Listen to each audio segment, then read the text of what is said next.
people you talking about, they spent money on white women. They set up bars and they went playing pool and golf for $1,000 a hole, and they were known to make millions and millions when there wasn't no high taxes, and they were not hindered by white America. They were allowed to see white America is completely and close all the doors on me. I'm not allowed to work in America, out of America. I was stopped right in my prime just when I started making money. So you can't compare me with nobody like Joe Lewis or nobody.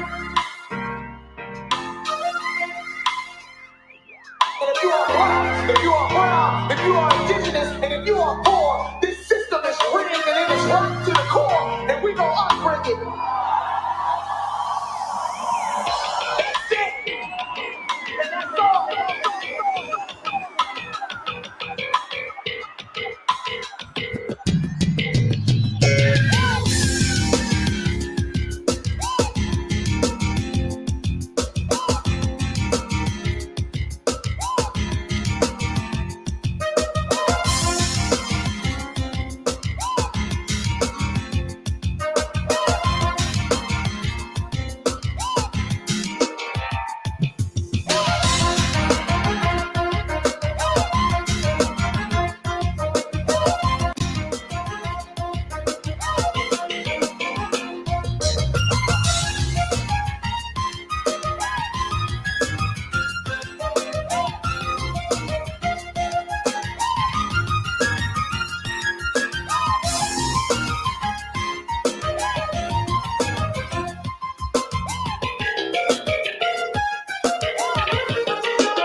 That other kind of socialism that revolutionizes the workplace, brings democracy to the workplace for the first time.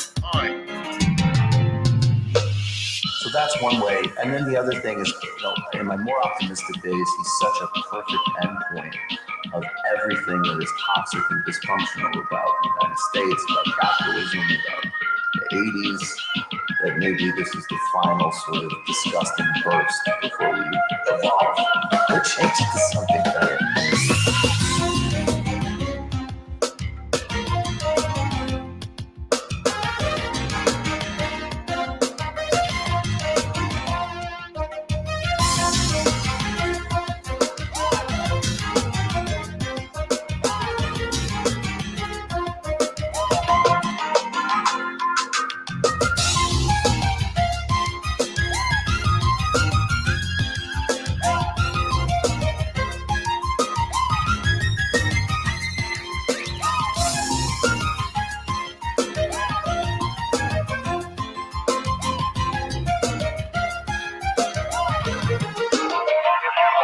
Talk about some things about why we need a new party. So I thought that'd be a good way to kind of do this. Why do we need a new party?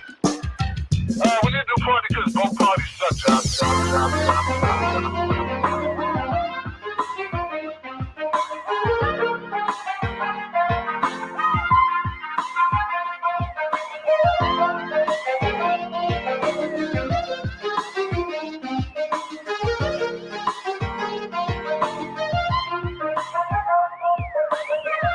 What are they talking about? Fortified. Are you fortified for the long run? Do you have your cemetery clothes on? Are you coffin ready to live and die for something bigger than you, like a fundamental transformation of a capitalist civilization?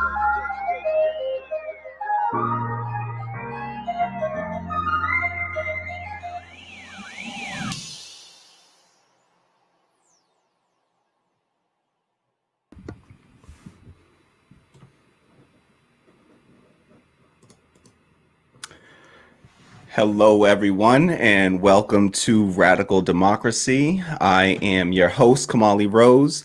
Sorry for the little hiatus we were on for the past week there. Just life happening. Today's a big show that we got planned today. Lots of exciting news to get to, as well as just lots of news to catch up on from the past week. Again, it's the first time that we're doing a show in a while, so I just have to make a quick note to my producer, Tammy, we're a little zoomed in tight on the thing, but you know what? I think I can back out into this. No, you know what? It's fine. I'm going to back into this. Don't worry, y'all. Just doing a little. You can stay. Yeah, hold it tight. Yeah. All right. Just a little. You see, it's been a while, folks. So thank you so much to everyone for joining us tonight. What you just heard there. So first announcement that I want to make is that if you haven't realized already, we have some new intro music for the show. I want to give a massive thank you to just amazing member of our community, What Up America, aka Plasmon, aka Ian Olson, for their amazing work on the new intro music for the show. So thank you so much to What Up America for working on that for us. That what you just heard there is a complete custom, track built, totally developed by What Up America from our Patreon community. You can find him on SoundCloud at Plasmon. I've dropped a link to his SoundCloud both in the description box below as well as in the comments over there in the chat over there. So please, or if you're watching this on mobile, it'll be down below as well. So please check out their work on SoundCloud. Thank you so much for that. It's really just I was, smiling from ear to ear when I heard it, and I can't stop smiling every time I hear it. I love it. What you hear from in there is, some clips. The music is completely, custom developed by What Up America, and then you hear clips from Nina Turner, Tim Black, Michael Brooks, Cornel West, and Richard Wolf are all in there. So you hear some great, little cuts by all of some of our, favorites of the show. So thank you so much. We see What Up America taking a bow as they should here. So please, thank you. Please do take a bow. I knocked over my thing taking a bow. All right. So a little messy here today. You see, it's a Monday, y'all. So thank you so much, What Up America. Big shout out, massive shout out. Thank you so much for the support and for doing that. It's awesome. It's awesome work. Let us know what you think about the song in the comments there. And Muhammad Ali is the first person to speak, actually. Muhammad Ali is the first speaker. Thank you so much. What Up America says, don't forget Muhammad Ali. Yes, Muhammad Ali was the first speaker there. Beautiful. It was just, I couldn't be happier. That it was just, I love the talking over it. The clips that you chose were just it was beautiful. It's beautiful. So thank you so much for that. It's really awesome. So thank you to our community for the amazing work. Please, to anyone that hasn't done so already, do me a favor and immediately just hit the like button on this. Like it for the sake of that song right there. That song alone, that should have earned the like. So please hit the like button, subscribe to the channel if you're not already subscribed, and please share this far and wide. We need to grow this channel, and the only way we do so is with your help. So thank you so much to everyone there. So all right. So other big announcements that we got to get to. Like I said, it's a big show. We got a lot to get through. We're not going to get through it all, unfortunately. I'm going to try to get through as much as I can to try to catch up on the news of the past week. I mean, so much has occurred. This is what's up with, we have the 24-hour news cycle. It's so hard to keep pace with it. So much has happened in the past week. Of course, Trump got COVID. I didn't get to weigh in on any of that. And so we had, right-wing extremists tried to kidnap, plotting to kidnap a governor. I mean, some crazy shit happened while I was away. So there's so much to get to. Hope to catch up on all of that. And, talk about, today was the Amy Coney Barrett hearing. So that was, I'll share a few of my thoughts. I watched a little bit of it, but I don't know who can stand to watch too much of that sort of stuff. I'm not paid enough yet, unfortunately, to watch that sort of, to torture myself in that way. If you want me to suffer through that, then what I need you to do is support the show. You got to pay me a lot more than what we're taking in right now in order to suffer through that sort of misery. So support us patreon.com/radical democracy. Links are always in the description box below. You just open up that description box, hit the link. It's at the bottom of the description box. Please support the show. We need your support. It's independent media. We do not have the backing of advertisers and massive corporations. We need your support, and the only way we do that is pretty much one supporter at a time, $1 at a time. So if you can support the show for as low as $1 a month, please head over to patreon.com/radical democracy. You'll see it right there. So head over there and again, become a member of the show for as low as $1 a month. If you sign up for $5 or more a month, then you will be, you'll get an invitation to our Discord community where we chat, we chill out, we talk about, overthrowing capitalism and plotting for such things. So please, if you would like to join us in that movement, do so. Just support the show, patreon.com/radical democracy. You can always leave us a one-time tip on coffee if you feel so compelled to. Please, it's the way to get us the most. That's the most direct way to get us money is coffee. There's no all that we are charged is the processing fees for coffee. So if still the most efficient way to help the show is on coffee.com/radical democracy, ko-fi.com/radical democracy. And part of our big first announcement, one of our big first announcement, we have two big announcements today. One is a little bit more personal announcement, but it's still connected to the show, I think. And I think folks here will be pretty damn excited to hear it. And one is, more channel wide. So first big announcement is that our channel, thanks to all of the support from the community for having passed 1,000 subscribers and having surpassed 4,000 total hours watched on our videos within one single year.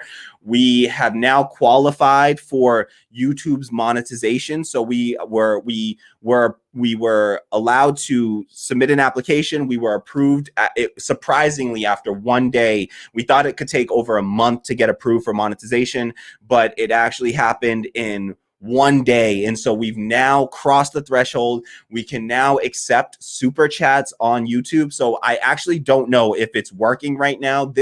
I'm hoping that it's enabled right now and that it is working. So if somebody wants to test it out here and send us a super chat, by all means, please do so.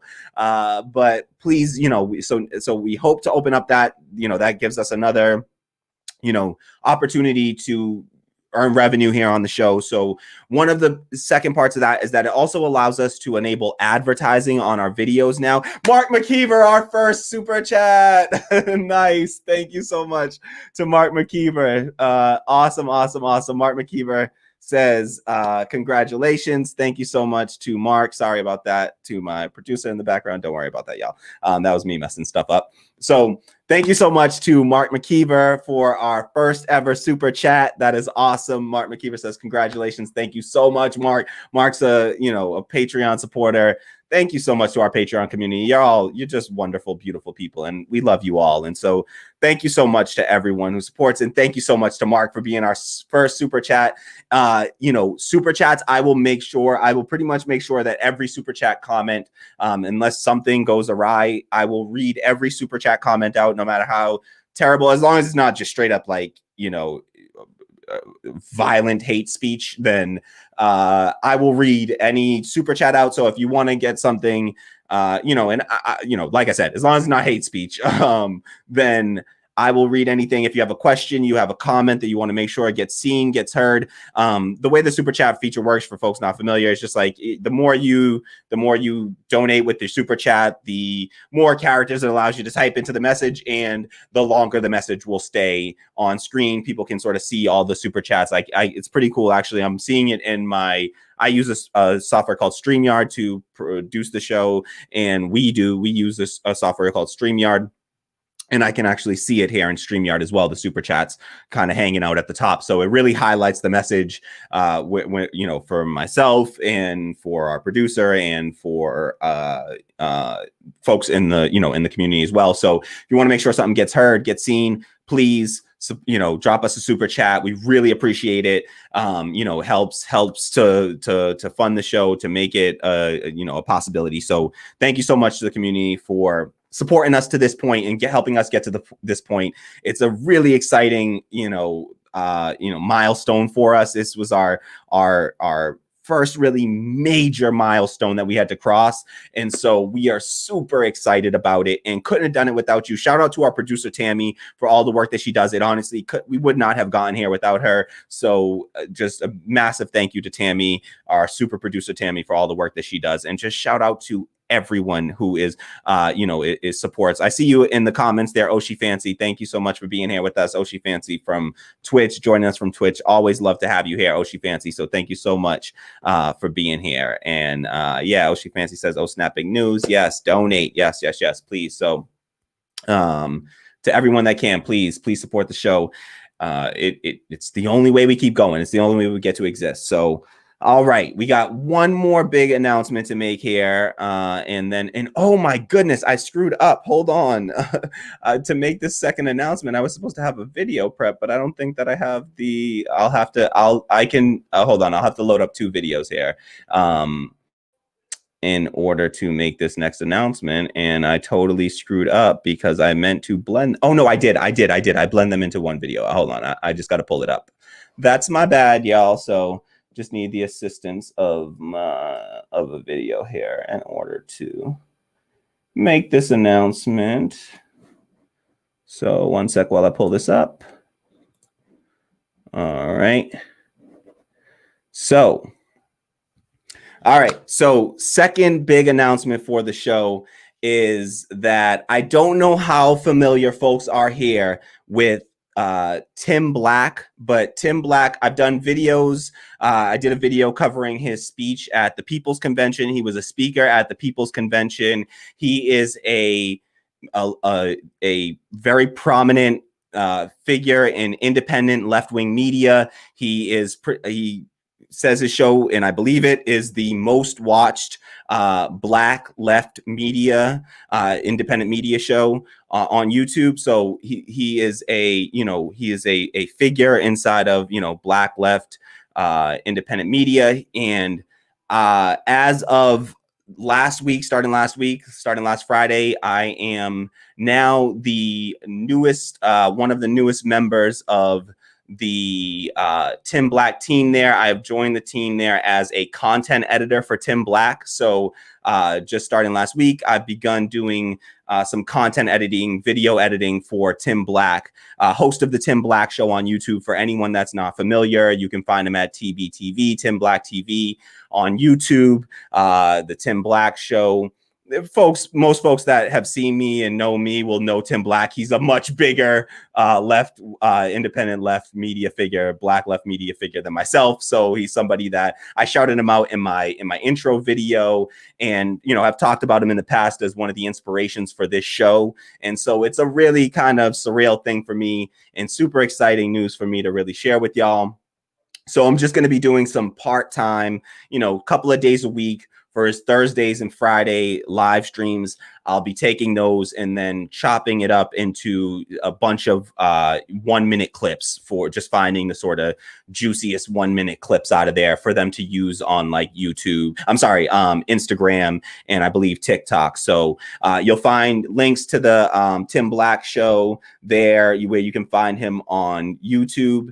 And follow him on Instagram as well. You can find him at Tim Black at Night, I believe it is, on Instagram. And you'll see, and a lot of those clips that you'll see on there now are clips that I've edited and and produced for, edited for them. So really cool stuff. It's cool because just the connection. I'll show you here's a clip of Tim Black for those who aren't familiar. Here's a clip of Tim Black actually just giving a shout out to his newest content editing team. One of those folks being myself, of course. So let me share this with you here.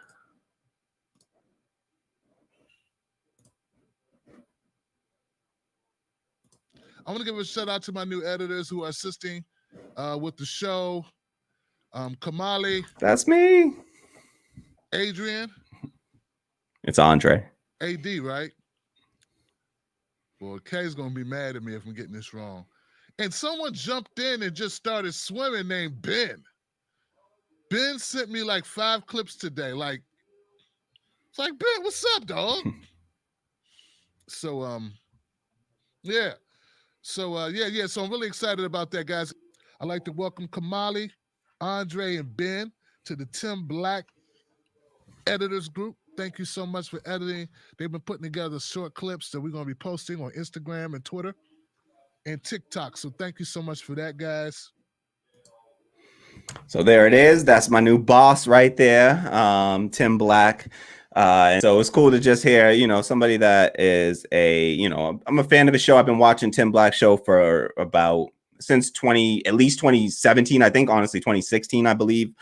So for the past like 3 or 4 years now, and, admired his work, big fan of his work. So it was cool. He just, I was watching an episode of his the other day. He said that he needed some content editors to do these short 1-minute clips. Sounded like the kind of thing that I do for my show, essentially. And so it was right up my alley. It just sort of crossed with, my interest right now. And so I reached out and so I started doing the content editing for him. It does mean that I gotta, I gotta find a way to work it into my schedule. Of course, like I said, I'll be doing editing for his Thursday and Friday shows. I'll be editing his clips on Fridays and Saturdays, really on Friday and Saturday mornings. It doesn't mean that I still can't do my shows on Friday, Saturday, whenever. I can still do Thursday, Friday show whenever. I just have to start to prepare it differently. So there'll be an adjustment period for me there. So just, little adjustment phase here. So, all right. So pretty exciting news. It's a connection into the, independent media, left-wing media space for me as well.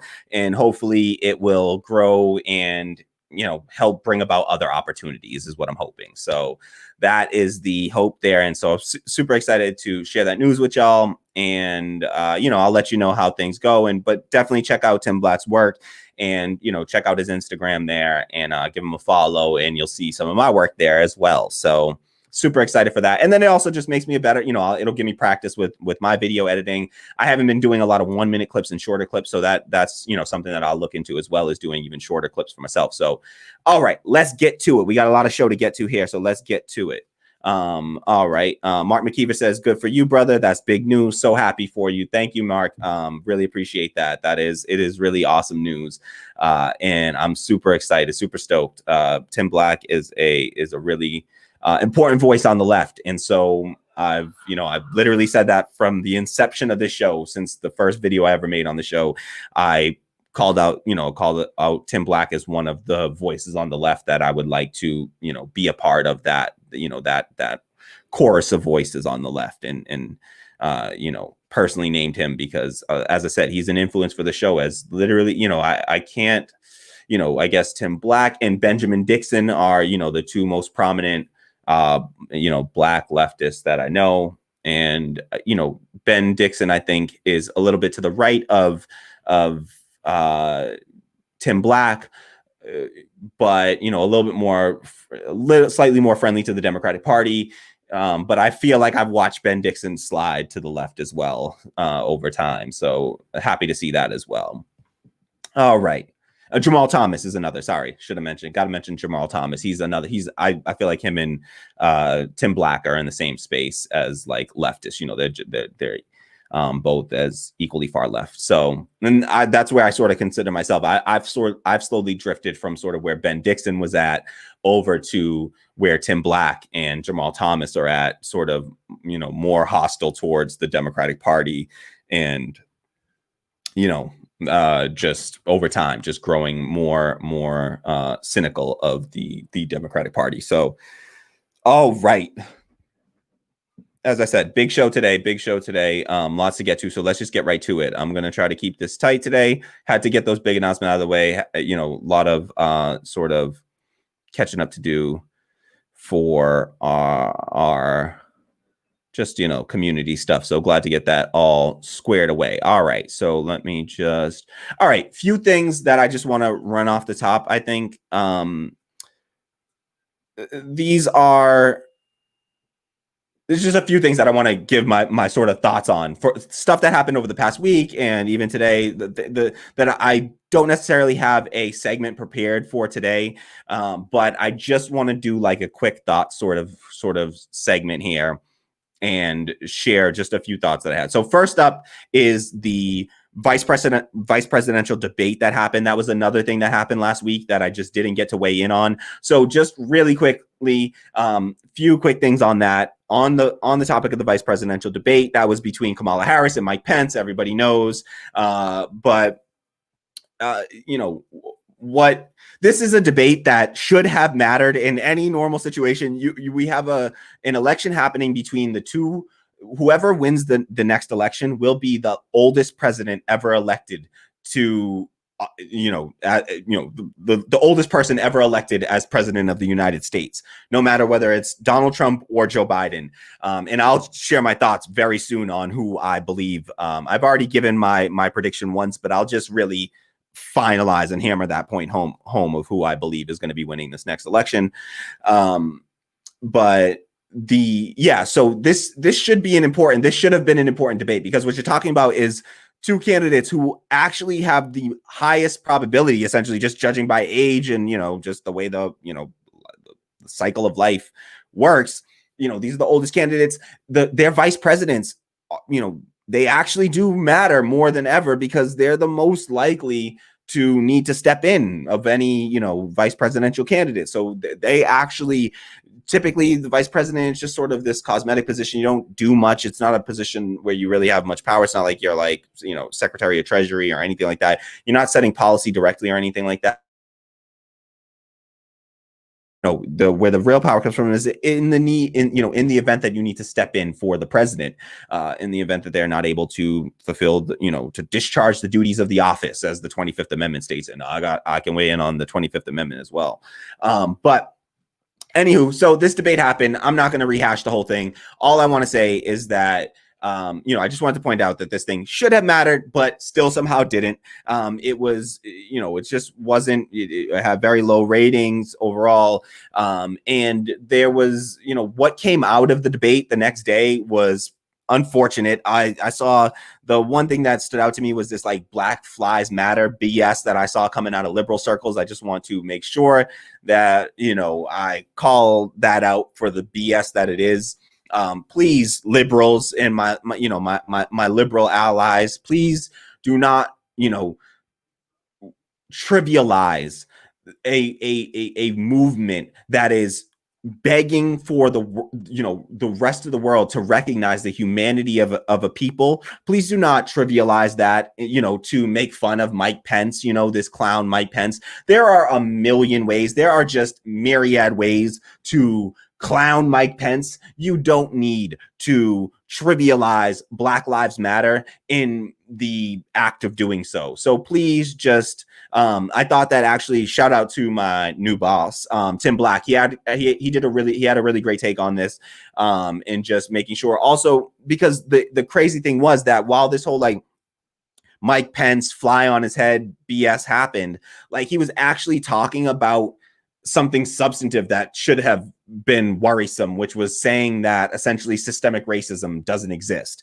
And instead of focusing on his comments, people were instead focused on his, the fly on his head, and using it to, again, trivialize an important, substantive movement that's happening in our country and around the world, really. And it was really disheartening to see that from, folks who would consider themselves, folks with BLM in their profiles and that espouse those sort of ideals. They claim to believe in that, but then they just took this as an opportunity to trivialize that. And I thought that was really disheartening. So just wanted to say that, get that out of the way.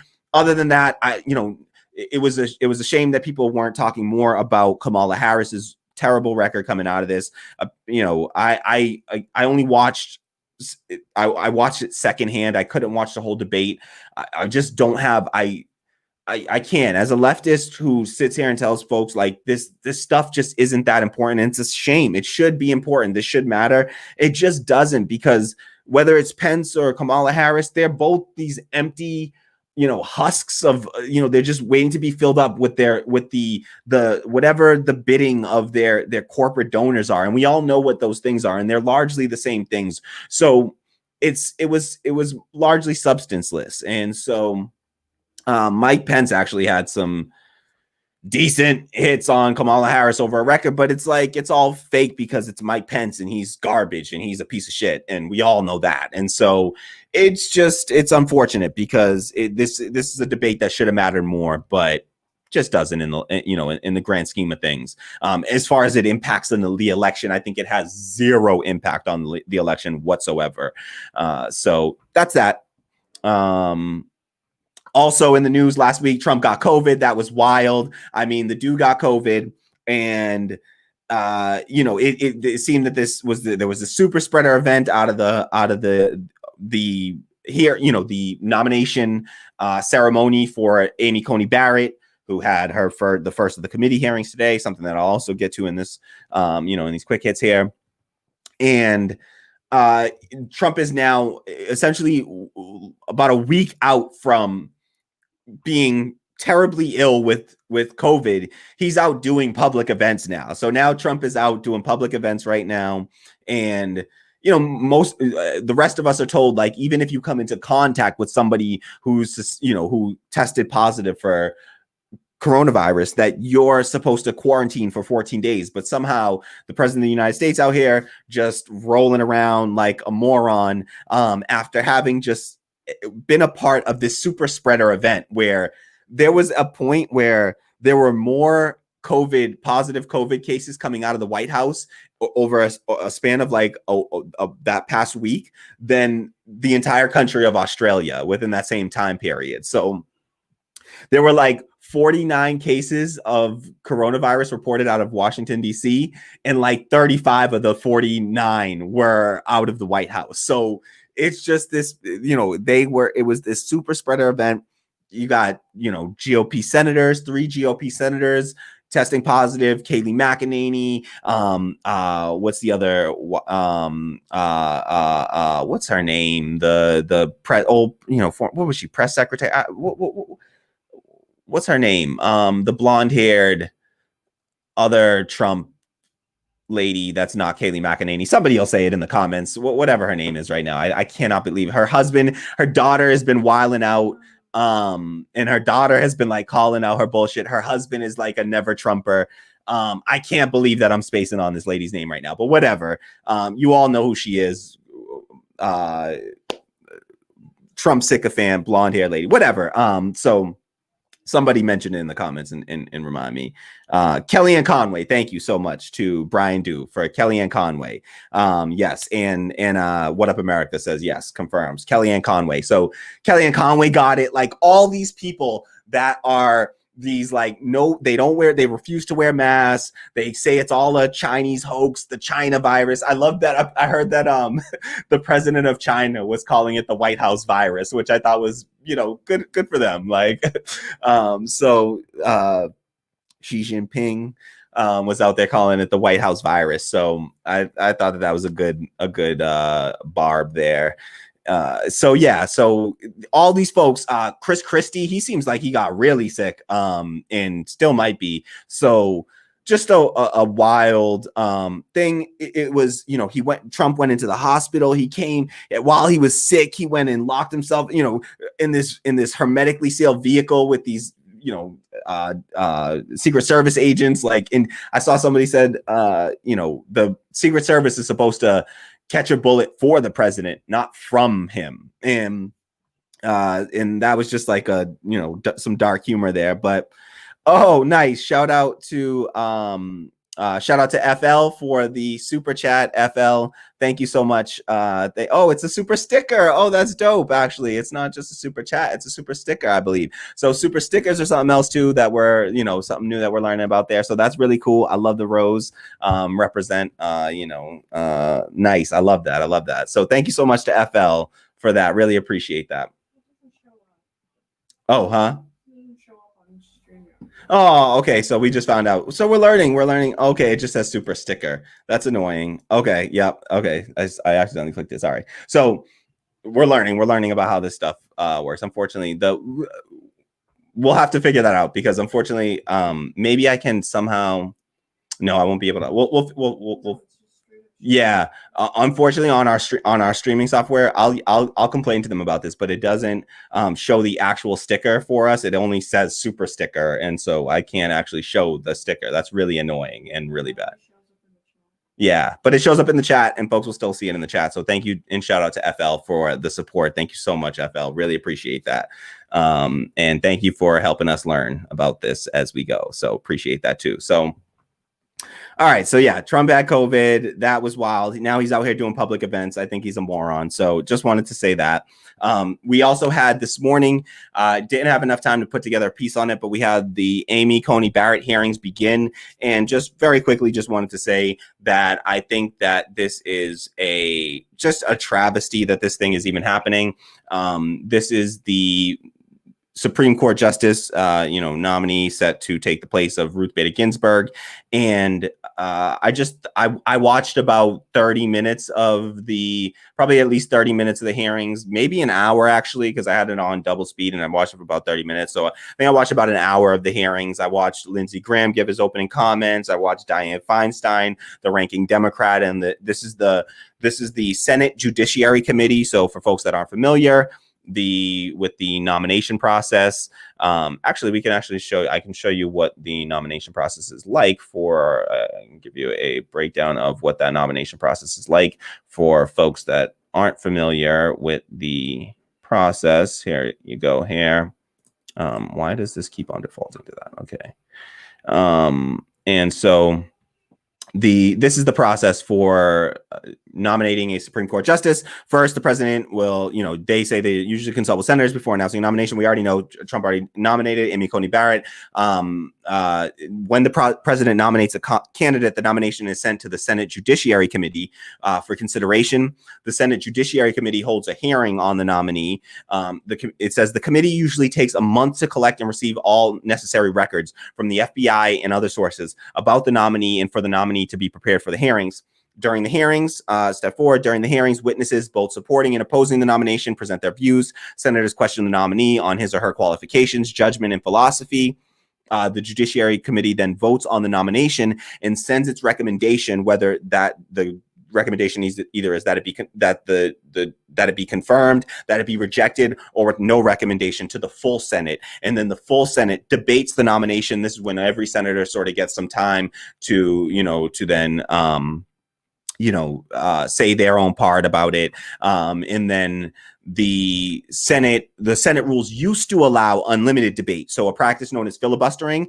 And to end the debate, it required the votes of 3/5 of the Senate, or 60 senators, known as the cloture vote. So, before, it used to be that, you could have unlimited debate. But in April 2017, that is months after Trump was inaugurated, in April 2017, months after Trump was inaugurated, the Senate changed this rule and lowered the required votes to 51 to end debate on Supreme Court nominations. This is commonly known as the nuclear option. So Mitch McConnell invoked what's known as the nuclear option, which then made it so that now, for the entirety of Donald Trump's presidency, essentially, he's been able to confirm justices, not just to the Supreme Court, but as well as federal justices as well. He's able to confirm them with a simple majority, meaning just 50 plus one, half of them plus one, so 51 senators. And so when the debate ends, the Senate votes on the nomination. A simple majority of the senators present and voting is required for the judicial nominee to be confirmed. If there's a tie, the vice president, who also presides over the Senate, casts the deciding vote. So if it's a 50-50 tie, then the vice president would step in, Mike Pence in this case, and then would cast the final vote. Republicans have a 53 majority right now in the Senate, so they already have all the votes essentially to do this. So so that's the nomination process. Now the thing is, it says there that usually it's expected that it will take about a month in committee. Is the typical expectation, is that it would take a month in committee. Well, Lindsey Graham laid out the timeline today in in his opening statement in the hearings, and he expects and he intends to have a vote on this at the end of the week, essentially in a week. I think what day, I forget the exact day they gave. It was maybe the 19th. I think he said by the 19th they expect to begin the hearing. So I think they'll take the vote on the 16th, I believe. So they're talking about he gave a process of 1 week essentially is what they expect until they take this thing to the the full Senate. And so that's the election is 22 days away now, I believe. So we're 3 weeks away from the election right now. And they're talking about fast tracking this process through in a week, what normally would take a month. A month right now would take us till after the election, but they're not even willing to wait the month and are already talking about just fast tracking the process. And so, it just looks like all signs are pointing to them being, getting this nominee confirmed before the election even happens. They would still have a possibility to do it during the lame duck session. They would still have the potential for it to happen, but it seems like they're unwilling to even wait for that. So, and the Democrats have not shown any willingness to actually resist this in any meaningful way. The hearings that were going on today, the leader of the resistance there is Diane Feinstein, who is she's a conservative Democrat who, as the former mayor of San Francisco, she is famous for having flown the Confederate flag outside of the city hall in San Francisco, okay, liberal San Francisco. Diane Feinstein was out there, flying the Confederate flag. And when an activist, I believe it was a black activist, who climbed the pole and took the flag down during a protest, when that happened, she then went after that, demanded that activist be prosecuted and to the full extent of the law. So that's who Diane Feinstein is, and that's who is supposed to be the liberal resistance to Amy Coney Barrett and Mitch McConnell and the Republicans. Not gonna happen, folks. She agrees with them. And the thing about Amy Coney Barrett is that she agrees with the Democrats largely on their pro-corporate agenda, anti-worker pro-corporate agenda. That's what the Supreme Court primarily rules on, is economic policy, and labor policy is what they mainly rule on. And nobody's focused on her terrible, horrendous record on labor law. She has never, like David Sirota, and I forget the other person who went through her record and recently and said that there is no evidence that she ever ruled in favor of the worker or the smaller company in any ruling that she ever made. She always ruled in favor of the larger corporation. So that's Amy Coney Barrett, and that's what we really have to reckon with. And the reality is that the Democrats, by and large, they agree with her on 90% of the issues, really. And then these few social issues, I'm sorry, but a conservative like Diane Feinstein, I don't think she really disagrees with Amy Coney Barrett on things like even on Roe v. Wade and issues like that. She was just a conservative a few decades ago and won so proudly, what they call the Dixiecrat, a Democrat that was in favor of the racist South, like Confederate South kind of Democrat. So that's who Diane Feinstein is, and that's who's leading the resistance on the Senate Judiciary Committee. So that's the resistance, and I don't think that it's going to be much of a resistance. All the hearings so far have focused on, they really had a heavy focus on the ACA. That's what they were all talking about. They talked about the ACA and a woman's right to choose, which those things are important, and they are there is some risk with an Amy Coney Barrett. She's made statements hostile towards those policies. So there is some risk with somebody like Amy Coney Barrett taking a seat on the bench with those views. But the thing is, the way that the system works, you just saw the only way to stop this thing is procedurally. If you can't the expectation, you cannot expect that that anything is going to come up in the course of these hearings, or that anything will be said in order to deter Republicans from voting for Amy Coney Barrett. There is nothing that will come up in her record that will possibly rise to the level, because let's be real, it's not going to rise to the level of Brett Kavanaugh, raping someone, likely raping somebody. And in all of the testimony that came from Christine Blasey Ford, we're not going to get a similar situation in these Amy Coney Barrett hearings, and so it's just going to be about her horrible record. And then all she has to come out and say is, oh, I'll be a partial judge. I'll be an impartial judge. I'll be an impartial judge. I won't let the, my philosophy, distract from my fairness in the courts. And that's all she has to say. And then every Republican will have the,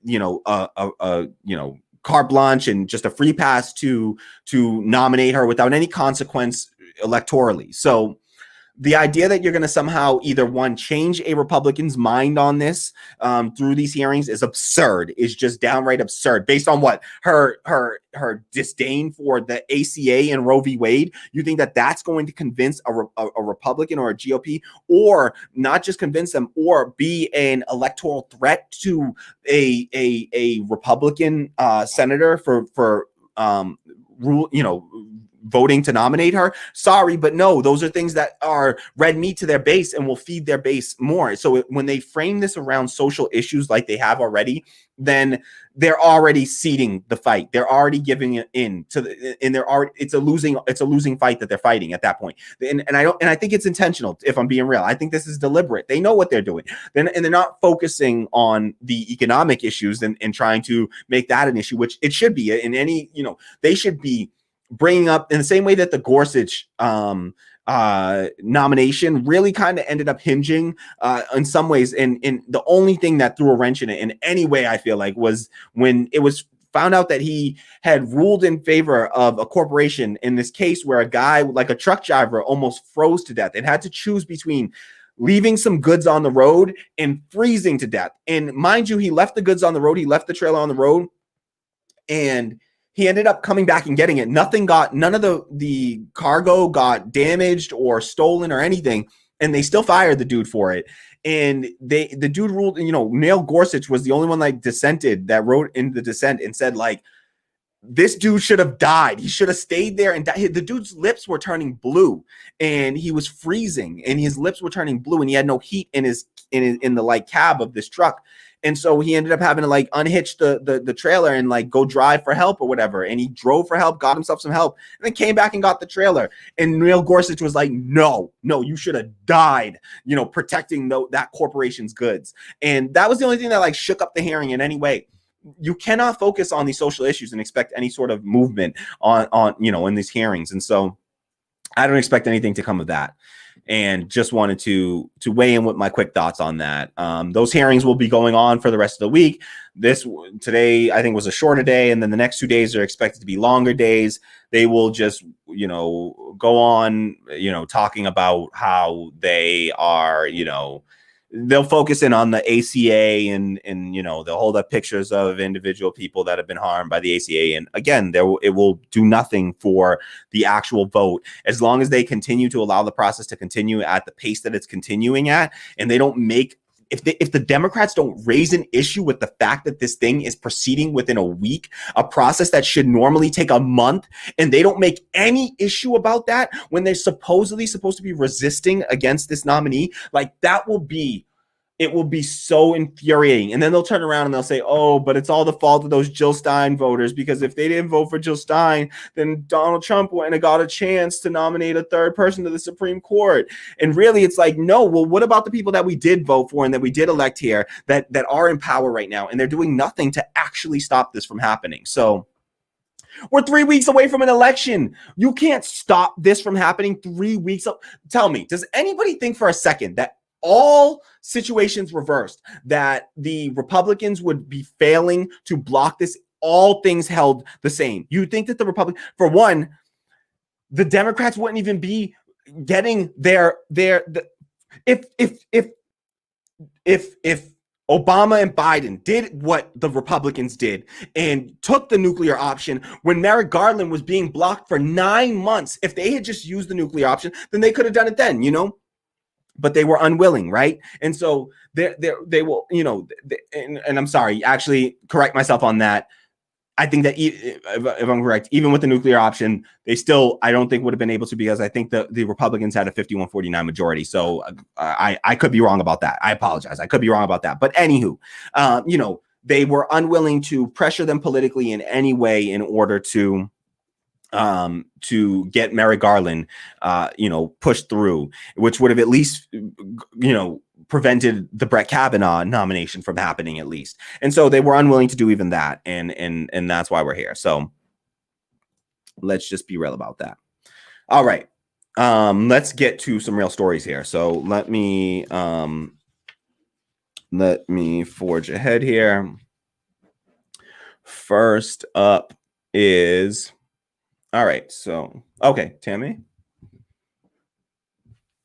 Super chat from Tammy, our super producer, dropped us a super chat from our super producer. So thank you to Tammy, our super producer, who is super in every way, even with her chats. She is super. So thank you so much to Tammy for all that she does, including super chatting our show.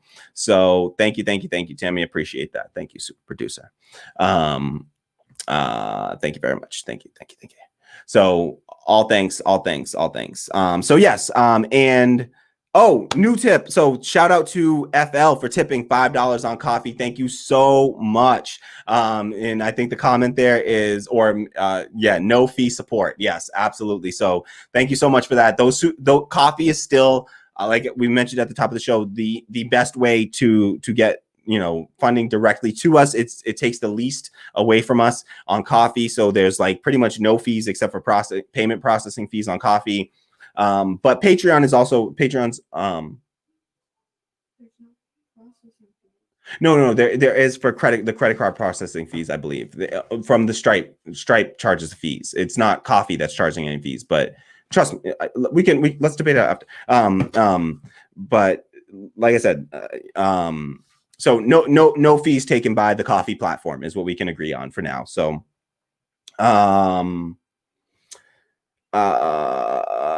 yes. So please, if you can support us in that way, that's the ideal way to support is on coffee. But of course, Patreon is the best way for us because it's recurring income. It's a recurring income for us, and that really is what tells us, what we can project out. Like this is what we know we can sort of rely on. It's like just our recurring income is all. So it's crucial for being able to continue to produce the show.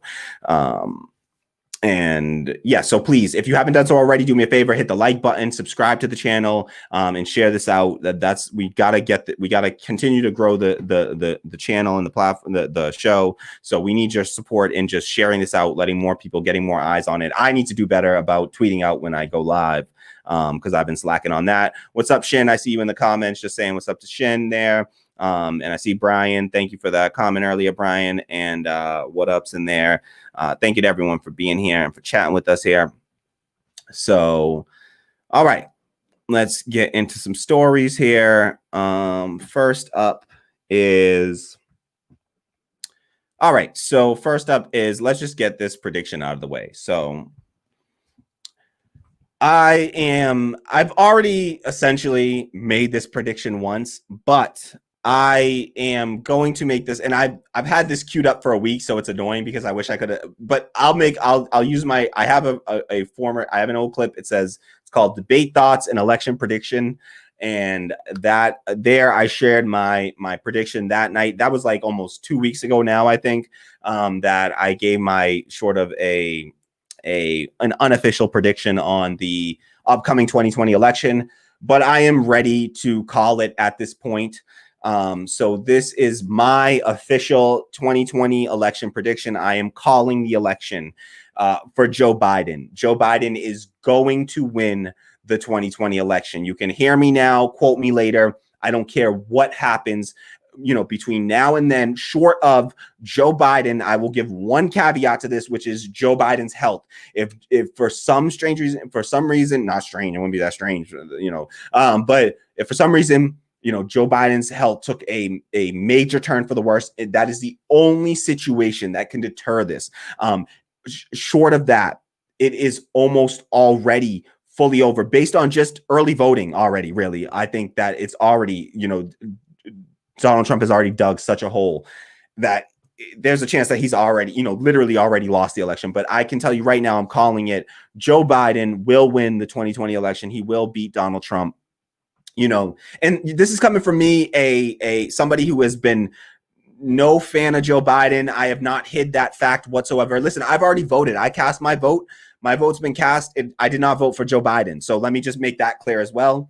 I voted for Howie Hawkins and Angela Walker of the Green Party. So I voted Green Party. And I was very proud to do so. I was so deeply proud to do so. And, it's actually, I've never felt better voting in my entire life, really, except for, I'll be honest, voting for Rachel Rollins in 2018, that was a really important vote that was my Suffolk County district attorney. And that was a very important vote because of how progressive Rachel Rollins is. And she has massively reshaped the criminal justice system here in, or in the sort of Boston area. Suffolk County is where Boston, Massachusetts is. And that's where I, grew up and lived for most of my life. And so that was a very important election for me. Short of that, I mean, this felt like it felt good to vote in this election because I felt like I was actually voting in line with my policies. For the first time in a presidential election, I've always done the lesser of two evil voting. And when I voted for Obama, I didn't have a deep understanding of politics, and it was a very superficial vote. I'll be real. I was voting for a black president. I didn't need to hear anything else. I didn't care what the hell his policies were. He was a Democrat who was black. I was voting for him. Like, that was it. I didn't have any other analysis. There was no more analysis. And so it felt good this time to vote and be able to vote based on values and based on principles and policy. And so I've already cast my vote, but so that should tell, I'm not a Joe Biden, stand out here or anything like that. I will be critical of Joe Biden from, January 20th or whatever it is, 2021 until the day he leaves office. And I actually, the one sort of glass half full to this that I'm, because, whatever. I mean, it's obviously an easy one. Trump being out of office, like, that'll be a good feeling. And I think that folks right now are, and I'm going to give some statistics. Don't worry. I'm going to show some stats on why I believe this is. We'll look at some polls. And then there are two key reasons why I think that this happened. One, why I feel comfortable making this call. One is the current polls, the polls, both national polls, but more importantly, battleground polls, are Joe Biden has too big of a lead for Donald Trump to close with the strategy that he has, enacted and implemented. And so with his campaign strategy, it's just, he's essentially taken the, Joe Biden is a crazy radical leftist and, he's a socialist. Oh, no. And instead of doing what he did against Hillary, which was to say, attack Hillary from the left and say, she supports all these terrible wars and all these terrible trade policies, which Joe Biden supports even harder than Hillary Clinton. I mean, at least Hillary Clinton was willing to admit that TPP and NAFTA were bad choices. She said it at least after she was willing to nominally, at least say that she was, that these were bad. These policies at least didn't turn out the way that they had hoped. But Joe Biden's out there still out there caping for that shit. This is still great policy, and no, it wasn't a mistake for NAFTA, and so and TPP. So he's still out there supporting TPP and saying that's a great policy when it's decimated workers and jobs across the country. And so instead of Donald Trump hitting him from the left like he did last time, I thought that Trump, the one good thing that he did in the debates, the one effective thing, not good, he's an awful person, but the one effective thing that he did in the debates with Biden was to get Biden to denounce the left over and over, to say, no, I hate the Green New Deal. I hate Medicare for all. I hate everybody on the left. By doing so, he at least it's a good strategy because it depresses the vote on the left, right? When you get Joe Biden to come out and attack these very popular policies, these policies that are very popular on the left and amongst the in the Democratic base, when you can get Joe Biden to come out and attack those policies, then it hurts his standing with people on the left. Unfortunately for us on the left, Joe Biden doesn't really, they know they got us, whether, they're doing the whole, like, where else are you going to go? What else are you going to do? And they know that they've got enough people, of the Bernie Sanders camp. Bernie Sanders has gone out there and been a good old boy and done exactly what he was told to do, to go out and get his base, and he did everything to try to, protect his legacy, to say, listen, I'm not going to be the one that's blamed this time. I think that Bernie is very much afraid of being called a Ralph Nader and having that be his legacy. Totally understand it, from his perspective and why he ends up, on that side of things. And so that's where I think that, sort of, so I think that they know that they have enough people from on that side that are going to be out there voting. And the polls are just, it's such a mass. I mean, this is unlike, I saw something on the Hill today. Apparently Joe Biden has the largest national lead in polling since 1936. Okay. So like we're talking about 3 weeks out from an election. Like we're 3 weeks away from the election. And these are historic numbers. I'm sorry. And I know like Joe Biden's definitely going to win the national vote. But again, we're going to look at some of the battleground polls. And I think the thing that really put the nail in Trump's coffin was when he came out and said that he wasn't going to do a stimulus package. Like that was it. That was his last hope, last chance that he had. Because I honestly, I mean, if you go back and you see some of my I think some of the stuff that when in on the channel that I talked about back in like when I first was doing videos back in March, I was really concerned about Joe Biden. I didn't know that, I wasn't confident that he was going to win this election, and I don't think that it was just like it was a layup for Joe Biden. I think that honestly, Joe Biden did nothing to win this election. This felt very much like an election where both sides were trying to see who could lose the most. It was like they were both competing to see who could do the worst campaigning. I mean, Joe Biden essentially disappeared from public view for months at a time during the middle of a pandemic. He wasn't presidential. He didn't show any leadership. He just hid in a bunker for months and months in the early part of COVID. He didn't have any policies that he was championing. He didn't come out in support of, ending employer-based health insurance after tens of millions of Americans were kicked off of their employer-based health insurance. Still, he didn't come out and say, all right, I guess we need, Medicare for all or universal health care, this thing that is wildly popular with the Democratic base, literally 80+%. I think it's 87% support in the Democratic Party for Medicare for all, and 66% overall. And still, so this is a wildly popular policy and amongst independents and Democrats. And still, he doesn't come out and support it even in the wake of that. So there was, Joe Biden didn't win this election. Donald Trump lost this election. I'll just be clear about that. I don't think that Joe Biden did anything to win this election. I think that he was just a person who's not Trump, and whoever the Democrats put up would have beat Trump with the performance that Trump has put on. So I don't think that this is about, anything to do with like sexism or racism here or anything like that. I think that this is just some straight up, like, Donald Trump he failed so badly at handling this pandemic. Honestly, I think COVID kind of did him in, essentially, because COVID kind of killed Trump's chances of reelection. First, from his terrible response that he had to it. I think just leaving people out to dry like that, and then coming back and at the end of this, right before an election, to not do something to offer some sort of stimulus when so many people are hurting right now is just such a unbelievable mistake to make, where it's not his own money that he has to give away. He just had to give away government money, right? It's like, it's not even this, he doesn't have to take it out of his own pocket. He just had to give away taxpayer money back to the taxpayers, but they were unwilling. He was unwilling to do so and couldn't get the Senate Republicans to do so. And so they've just stalled on these stimulus talks. And he just straight up came out, about a week ago and said, hey, I'm not I'm not going to do any more stimulus. I'm not going to do any stimulus. There will be no stimulus until after the election. And maybe his thought was, I'll threaten people and I'll hold it hostage, and we'll hold the stimulus hostage, and people, my base will say, I have to get him elected or I won't get my stimulus. But I just don't think that that's what the real impact of it is what he thinks is going to happen there. I don't think that that's what's actually going to happen.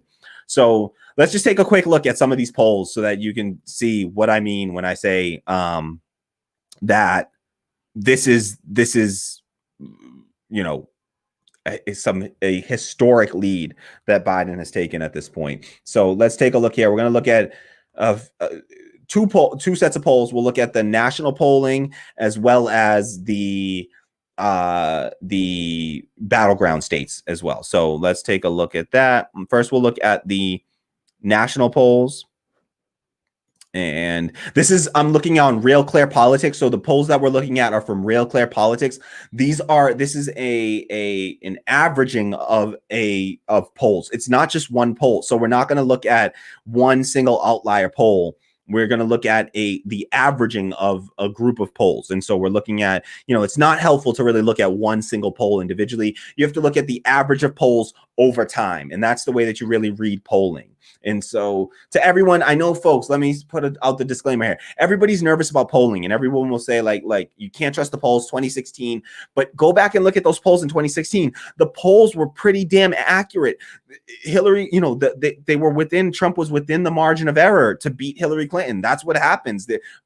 Polls give a high probability, and then they give a margin of error and say this thing can swing a point or two in either direction. And if it so happens to swing in this direction, some polls in battleground states had Trump winning or tied, on the day of the election. So if you actually look at the polls were by and large accurate in 2016. I think everyone has sort of gotten this real fear of polling, and so folks are unwilling. But hey, I'm willing to stick my neck out on the line here to look like a moron. I mean, you'll have the clip here. I'm going to cut this clip and we'll play it as a short clip, and you'll be able to say, hey, look at Kamala, you were dead ass wrong, and you're a moron for that, to think that this thing was over. And I've been saying Trump has had a chance for a long time in this, but we can't be too afraid of polls, because polls do tell us something, and they are the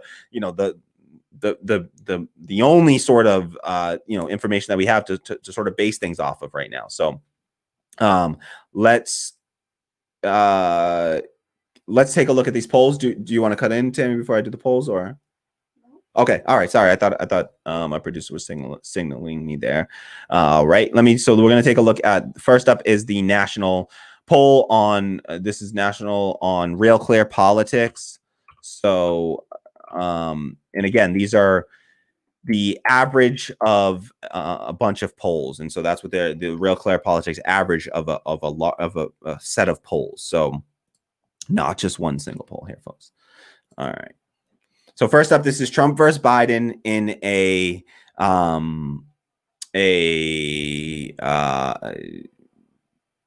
this is Trump versus Biden in national polls. So this is general election, national polling, Trump versus Biden. And as you'll see, for the time period of September 28th until October 11th, so today is October 12th, Monday, October 12th for everyone. So these are polls all the way up until yesterday. This is all the way through. These are polls that occurred after Trump got COVID, after that whole, spiel. All of that. This is polling that has happened during and after that time. And based on the average of all those polls, Biden is currently leading. As you can see here, Biden is leading in national polls on an average of by 10.2 points.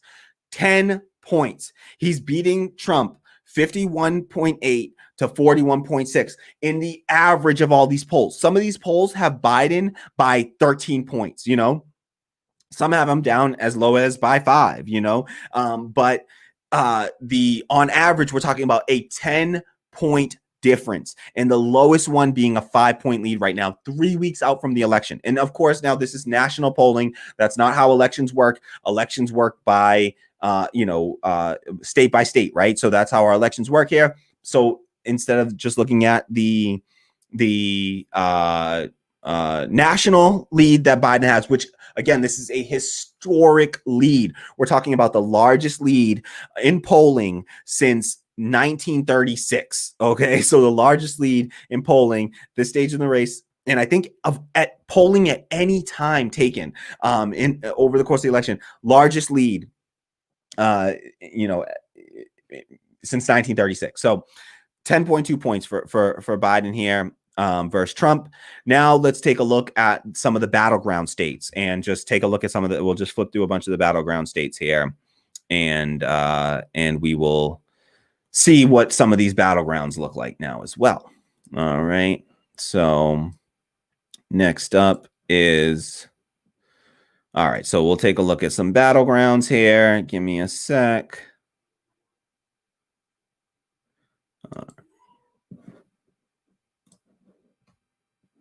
Just refreshing.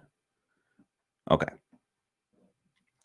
So first up is Trump versus Biden. Now, this is Florida for Trump versus Biden. So this is in Florida. Again, we're looking at the RCP average. We'll take a look at some of the individual polls that have sort of been outliers, but on the RCP average, this is for Florida, a state that Trump pretty much must win.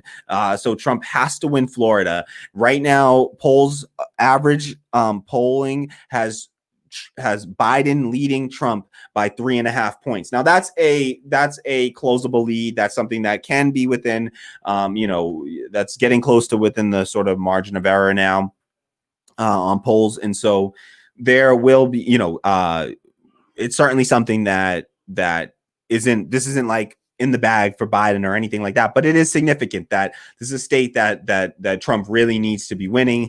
It's only in the Fox poll that is the only poll that has Trump with the lead right now. And so he's Trump is on average down 48.4 to 44.9 in Florida. So that's Florida. That's just one. Let's take a look at, next up is, we can look at Wisconsin is an important one. So Wisconsin has Trump losing by 6.3 points on average right now. So Biden is winning here by 6.3 points on average in these polls. Wisconsin, again, this is a state that went to Trump by a thin margin last time. Now it has Biden leading by over 6 points. These were polls that Hillary was close to tying in, being up by 2-3 points max in, and here's Biden more than double that. Michigan, another crucial state. Trump won by tens of thousands of votes here, and Hillary was only leading Trump at the same time by 2 to 3 points. Biden is up by 7 points on average here in the RCP average, Real Clear Politics average in Michigan. Again, an important state for Trump to win. He's got Biden up by 7 points. So then we have like Pennsylvania. Again, Biden up 7.3 in Pennsylvania. So you can see Biden up here at 7.3. There we go. Biden's up 7.3 on average in Pennsylvania. In North Carolina, this is a must-win state for Trump. This is a must-win state for Trump, North Carolina. And you have Biden leading by 1.9 in the average. Now, again, that is within the margin of error. There is, a chance that Trump could come back and close his lead, but he has to close this lead. He has to win North Carolina. If Trump doesn't win North Carolina and Florida, it's over. It's done. Not only is Trump going to lose, but he's going to lose in a landslide. So if Trump doesn't win those two, it's over. Ohio is another one. Well, I'm going to pull up for Ohio in a second, because that's another one that Trump has to win. That's essentially a red state now, and we'll see. We'll take a look. But here we go. Arizona. This should not be in play. This should not be in play. Really, Arizona should not be in play for Biden. But right now, Biden is leading by 2.7 points in polls right now on average. So everyone will, I'm sure people are already, yelling at me in the comments about the polling and stuff, and you can't trust polls too much, and you got to be, it's 2016 all over again. But these numbers are starker than 2016. And these are in states that should not be in play. Arizona should not be in play.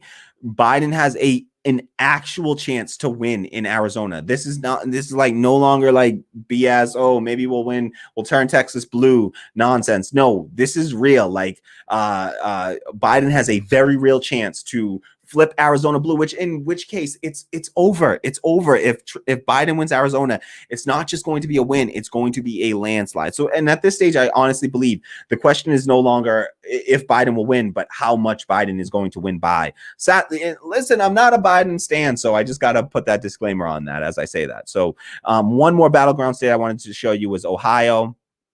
Again, we're looking at the Real Clear Politics average of polls here.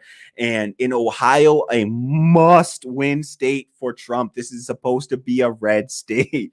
Biden is currently leading in polls. Average has him up by less than a point right now. So listen, this isn't like a guarantee for Biden or anything like that, but this shouldn't be in play for Biden. This shouldn't be Ohio should not be in play. This spells doom and disaster for Trump in an electoral, in the electoral college. So that's, those are where I think that's based on those polls. I think that the signs are clear. This is, we've passed the point of no return. We've passed the event horizon for Donald Trump here. And there's just no coming back from this. There's no coming back from this. We're 3 weeks out from an election. What's going to happen? Joe Biden is who Joe Biden is. He's been in politics for decades now. We know who he is. You're either for him or against him. There wasn't much people to convince otherwise, but the few undecided voters that were undecided, they have all been radicalized toward, let me not use radicalized. That's not an appropriate word to use when talking about, but they've been pushed towards, away from Trump for sure, and towards Biden, towards voting for Biden based on, the Trump's whole BS that he pulled with the COVID diagnosis and endangering people after saying that it's all a hoax. He then catches it. That made it even worse. I think some people thought, oh, maybe he'll get a sort of compassion bump in the polls for surviving COVID. No, because of the way that he downplayed it. And I think his downplaying of the virus is honestly what has done him in the end. I just think that we're past the point of no return. In 3 weeks with nothing in sight, everybody's locked inside. There's things aren't happening. Like there's not going to be some big major event. What October surprise can occur here that could radically shift and alter these polls in a way that's going to, make up all of this ground for Trump. It's just, there's no way. And especially when, if anything, he's heading in the wrong direction, in the opposite direction with his rhetoric on the stimulus in denying people that are just hurting, working class people, white, black, rural, urban, people are hurting across the country. And he has, signaled that he has no intention on helping those people. And so that is just a recipe for disaster electorally. And I think that's it. I think that Trump, there's no coming back from it. Joe Biden will win the 2020 election. And then the question is just what happens next? What happens after Joe Biden wins? I'm seeing it as I'm trying to find, because, in these situations, defense mechanism of human beings is that we got to try to find some positive aspect of these, what can sometimes feel like hopeless situations, to something to hold on to give us a reason to continue forward, to continue fighting. And, I have plenty of reasons to continue fighting. I still think that there's a very real chance for us to emancipate ourselves out of this wage slavery that we're under, the wage slavery system of capitalism. I believe that that is a fight worth fighting. And as Chris Hedges says, the joy is in the struggle. The joy is in the fight itself. And so that's where I find hope. That's where I find joy, is just in the fight itself. And, but I do the glass half full way that I look at this, because we're going to deal with one or the other. We're getting Trump or we're getting Biden. And again, obviously coming with it's obvious we get rid of Trump, right? Like one big obvious thing is that we don't have to deal with President Trump, every day. Don't think that this means that like Trump is just going to disappear into like nothingness. Like Hillary Clinton didn't go away for 4 years. What makes you think that Donald Trump is going away? Something interesting that has to be talked about with Donald Trump losing the election is will he be arrested? Will he be charged at least? For the crimes that his lawyer was charged for and went to jail for campaign finance violations? These were campaign finance violations for payments, I believe, that were made to Stormy Daniels. And it was, if his lawyer went to jail for that, then why wouldn't the candidate himself, who had all full awareness of the situation and was named in those, like the affidavits and the different court documents, he was named. It was all like, blacked out and redacted, but through context clues, you could tell exactly who they were referring to. And it was Donald Trump that they were referring to. And so you have this situation where, like, they're not going to charge him while he's president, but there is some chance that I think it's like, forget who it is, Southern District of New York, I believe, has the case and could charge him after he's out of office. So that's something very real that could and should happen, honestly, if law and order, he claims to be all about law and order. Well, that would be law and order right there, is to actually bring down the law upon the wealthy. They always find a way to escape it. So in the wealthy and the powerful. So it would be great. That's one aspect of Trump losing the election that we definitely will have to, we'll look at and see what happens with that. Just getting rid of, him not being the president anymore. I think it restores some sort of like international, just sort of civility, respect, kind of, that kind of basic, stuff that doesn't matter all that much to me, to be honest. But so you get that, I don't think that Trump just goes away. Unfortunately, I think that Trump is still going to be lingering around. You're still going to have to deal with his garbage statements. There's still going to be Trumpists. He's still riled up all these people, and he's still going to have a base of people that follow him. Who knows? He wanted to do like a Trump TV thing after. That was what seemed to be his plan if he had lost the 2016 election, was to build some sort of Trump TV platform. Maybe he builds Trump TV and we got to deal with like Tucker Carlson on Trump TV for the next 4 years. Like, I don't think that Donald Trump is just going away though. So we're going to have to deal with Donald Trump still. I just think the capacity can either be in the context of seeing him going through this trial, which I sadly doubt will actually occur, because we don't go after the rich and the powerful in this country. And I think that he will find a way to escape it because he's powerful enough, having been a former president. All of our former presidents are war criminals. They should be, brought up in The Hague and on trial in The Hague, but it never happens to American leaders, even though like folks like South Korea, they arrest, they jailed their former president, prime minister, whoever was the prime minister before Moon Jae-in was like sentenced to jail because she was of like corruption charges. She was put in jail after, she had to resign and got put in jail. So they do it in other countries more so than we do it here in the US, which is a travesty. I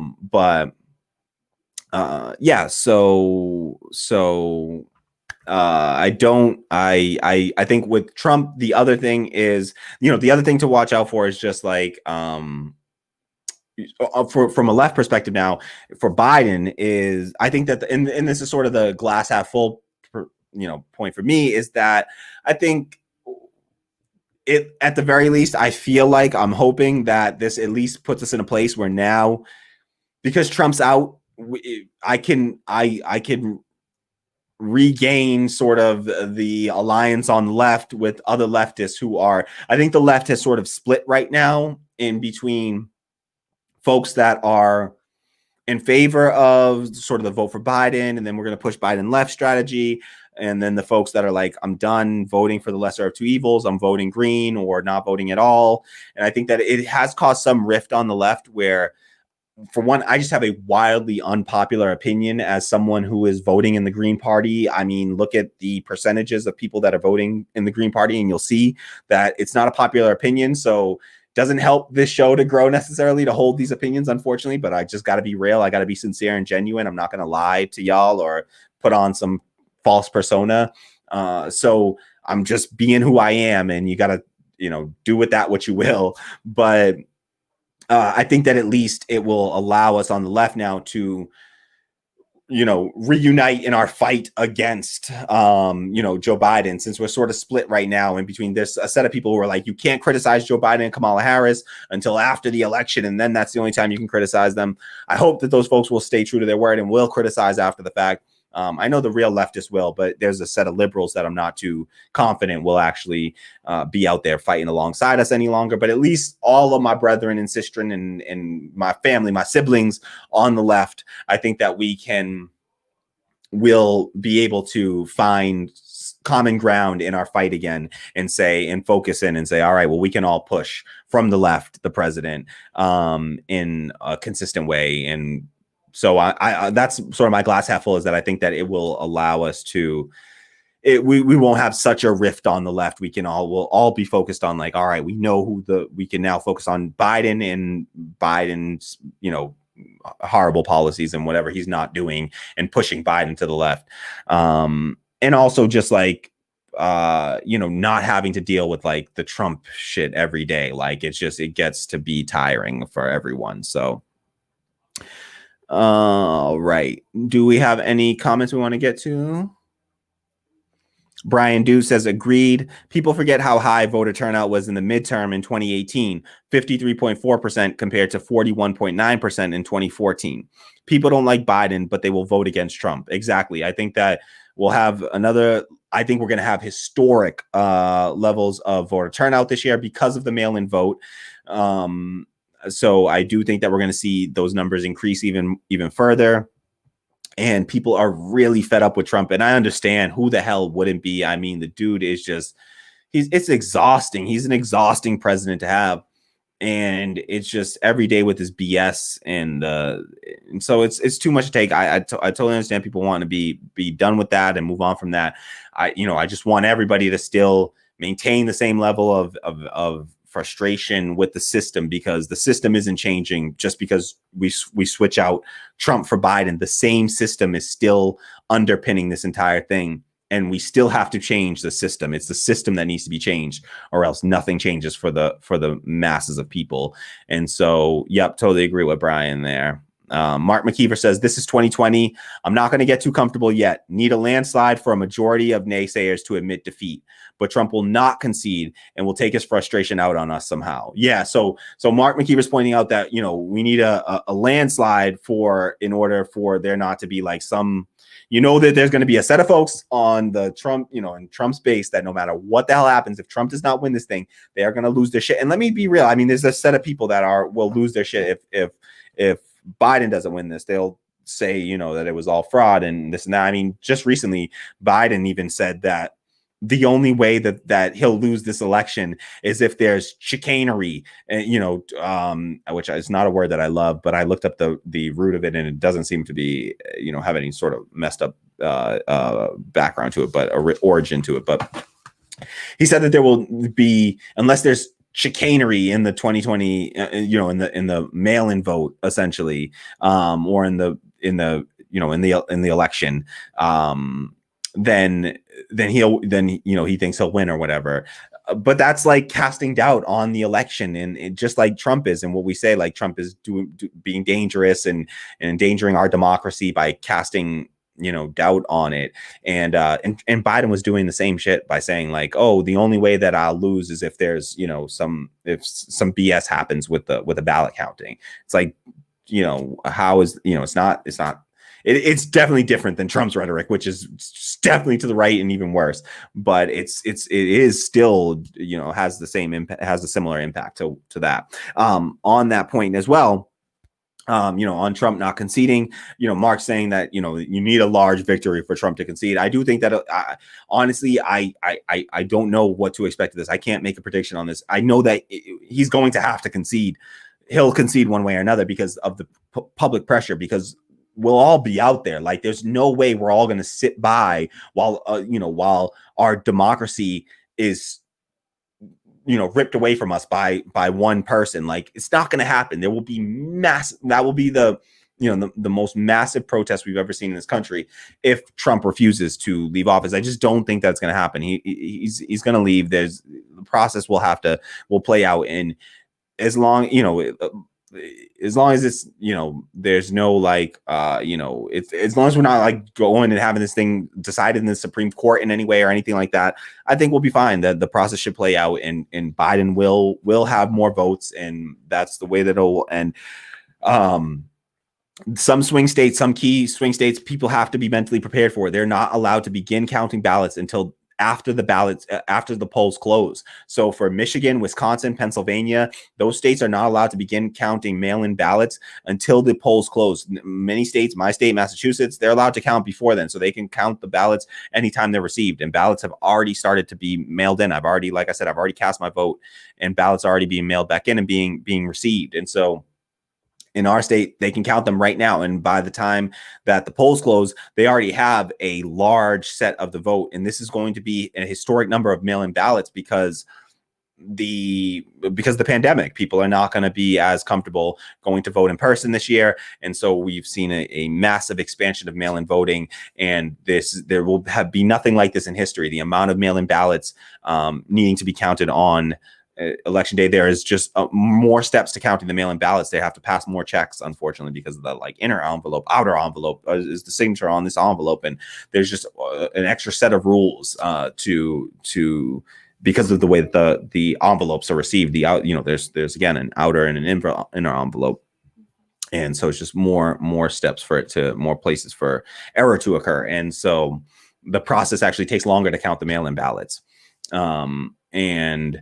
So, but the other thing is that and something that this reminded me of is so Mark McKeever's comment, this is 2020. I'm not going to get too comfortable yet.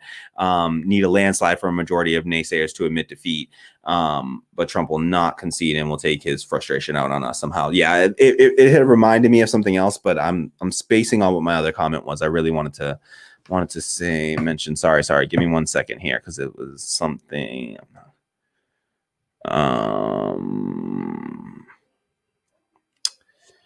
Yeah, no, I'm sorry. It's gone. Sorry about that, Mark. I had something else I wanted to say about that, but I lost it. What Up America says it's wasted effort for Bernie to campaign for Biden to not be labeled a nader. Yeah, I think that. I have my thoughts on Bernie. I think that it would have been okay for him to campaign if he had gotten some real concessions from Biden, like some real stuff, like him agreeing to sign a series of executive orders would have been the best, like legalizing cannabis. He could have legalized cannabis. He could have gotten some real concessions on the minimum wage, like hard agreements instead of just the like task force BS that is gone nowhere. So yeah, I think that it's a lot of effort by Bernie just to not be labeled as a Ralph Nader, but I think it damages his reputation for a large set of his supporters and for people on the left. I think that still, I'm somebody. I still got Bernie up here. I still respect Bernie. I respect what he did. I understand where he's coming from. Do I wish that he had taken a different strategy, and do I wish that he was more like a Nina Turner in his rhetoric? Absolutely. And I wish that he had framed this whole his campaign differently as more of like an FDR return to radical American tradition. I think that would have played a lot better and wouldn't have scared so many of the older generation off. And so there are a lot of things that I can critique Bernie on. And I do think that, unfortunately, I agree that it is in some sense a wasted effort in the sense of he just wants to beat Trump. And I respect that. I get it. I get where that comes from. And so I try to be understanding of okay, he has a unique, position that he's in. He at least got us this far. He carried the baton forward a bit, trying to, give my respect for all of that. But I do feel like for all the work that he's done, and he's been like the only one out there campaigning right now, and still they laugh at him. They spit in his face every opportunity they get. Joe Biden just disses him every opportunity. So it's unfortunate. Any other comments? Or Shin says, Tim, Trump and Biden are both against Medicare for all. They are both against the Green New Deal. They are both against universal basic income. They are both against the wealth tax. They are both against ending the wars. Yeah, and the list just goes on and on and on. Yeah, they have a lot in common. Absolutely. I mean, and that's why it's the system that has to change, because, whether it's Trump or Biden, what I'm going to say, and it's not popular, but I think we get more of the same, whichever one it is. I think it's going to be by and large more of the same. And all that the difference is the rhetoric and just, what gets said and sort of our comfort level, our day-to-day sort of comfort level.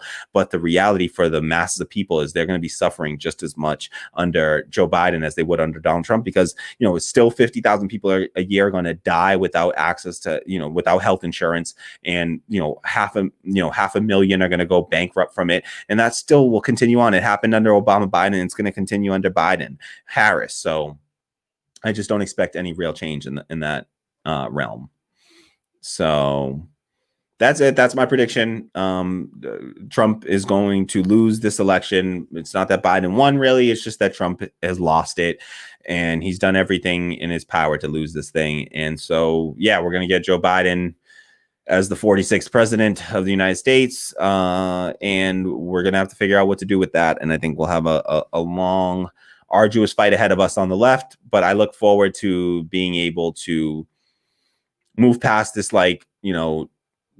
Trump is the cause of everything, argument that some liberals have taken, and be able to move past that and start to say, why is there still police brutality happening under Biden the same way that it happened under Obama, the same way that it happened under Donald Trump? And the answer is the system. And it's a system that Joe Biden has said that he wants to continue to prop up. He said during the debates that he wants to give more funding to the police, not to defund the police. He wants to give more funding to the police.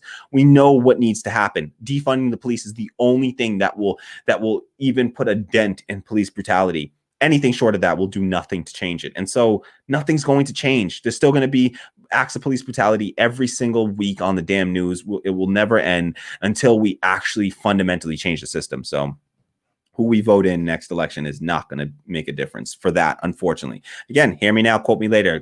Tell me I'm wrong after this. Show me how racism was solved by voting Trump out.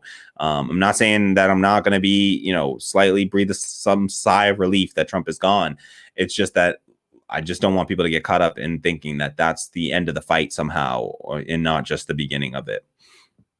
All right. So let me jump to our next story, because like I said, I'm going to try to charge through. I'm not making good time right now. I see I'm moving too slow. So I'll bump one of my stories and I will go straight to I've wanted to talk about this for a while and had this on my backlog, sort of, I guess, or just it's been at the top of the list for a while. And so I really want to get to the story. This is a follow-up on the Breonna Taylor case.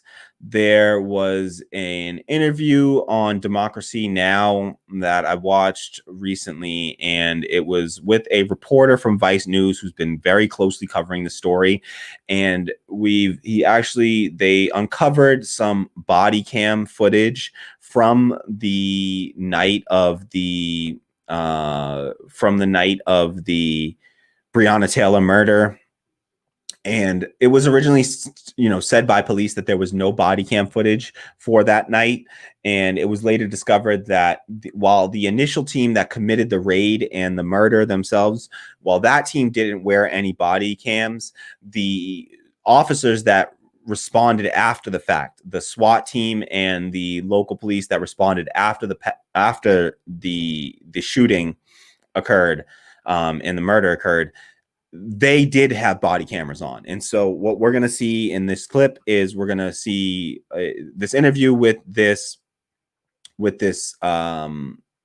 reporter from Vice News. as well as some of the body camera footage that they uncovered. And I'm going to play a few of these clips. They're a few minutes each, some of these clips. I'll try to get through them as quickly as we can. But I think it's just such an important story and something that I just haven't heard reported on enough. And so I have to call attention to this. We have to be paying attention to this stuff because I don't want to just get swept under the rug. This is a cover up. It is a cover up what's going on. And what it really proves to us is that, and what it really highlights is that what the Attorney General Daniel Cameron did in Kentucky there was, it appears, with the grand jury, with the recent grand jury that they convened and not getting an indictment from the grand jury, it appears to have been a cover up. And it appears that incomplete information was provided to the grand jury, who then made the decision not to indict these officers. And so I have to highlight this and just make sure that everyone has seen this footage. So again, we're going to watch a clip. This is an interview from Democracy Now! With Amy Goodman. She's interviewing a gentleman from Vice News, who I'm sorry that I spaced on his name right now, but we'll see his name in here. And so yeah, let's check out these clips. I'll play a few, I'll play a clip, come back, and then we'll talk. And I got a couple set parts of this that I want to show you. So, all right, first up is, all right, this is just going to be Amy Goodman summarizing the events of, around the Breonna Taylor case, as well as this new footage and information that's been released. So first up is that. Let's take a look here.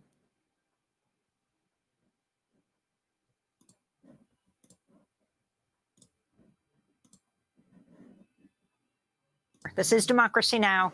I'm Amy Goodman.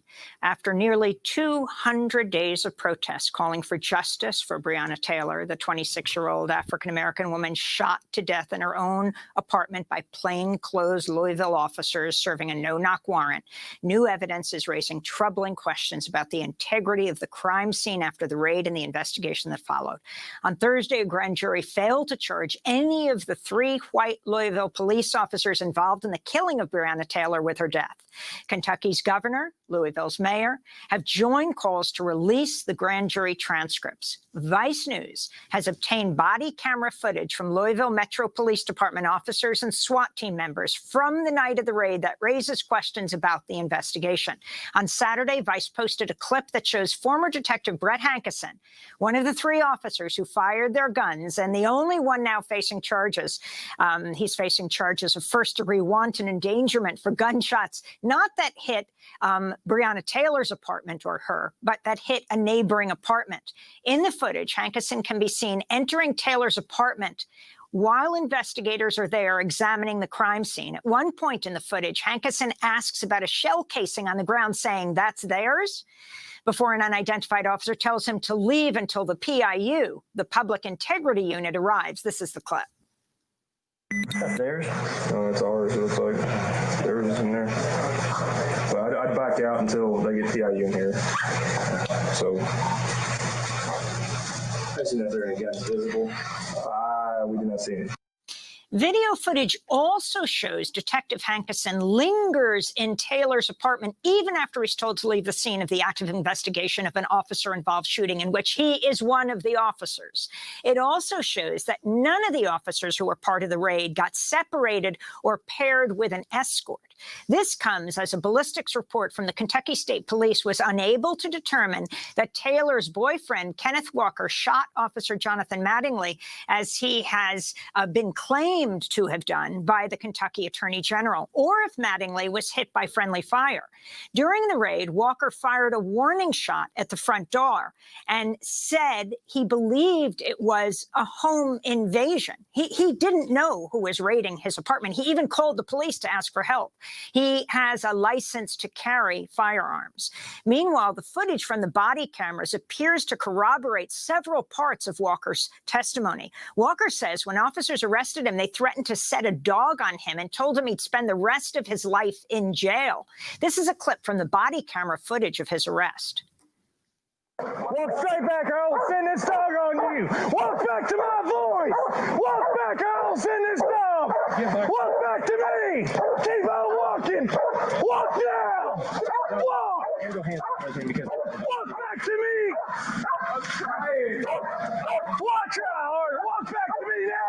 Now, make your hands in the air, get down on your knees. Watch that, man. Get down on your knees. Don't look back. Don't look back. Put your hands on your head. For more, we're joined by part of the team.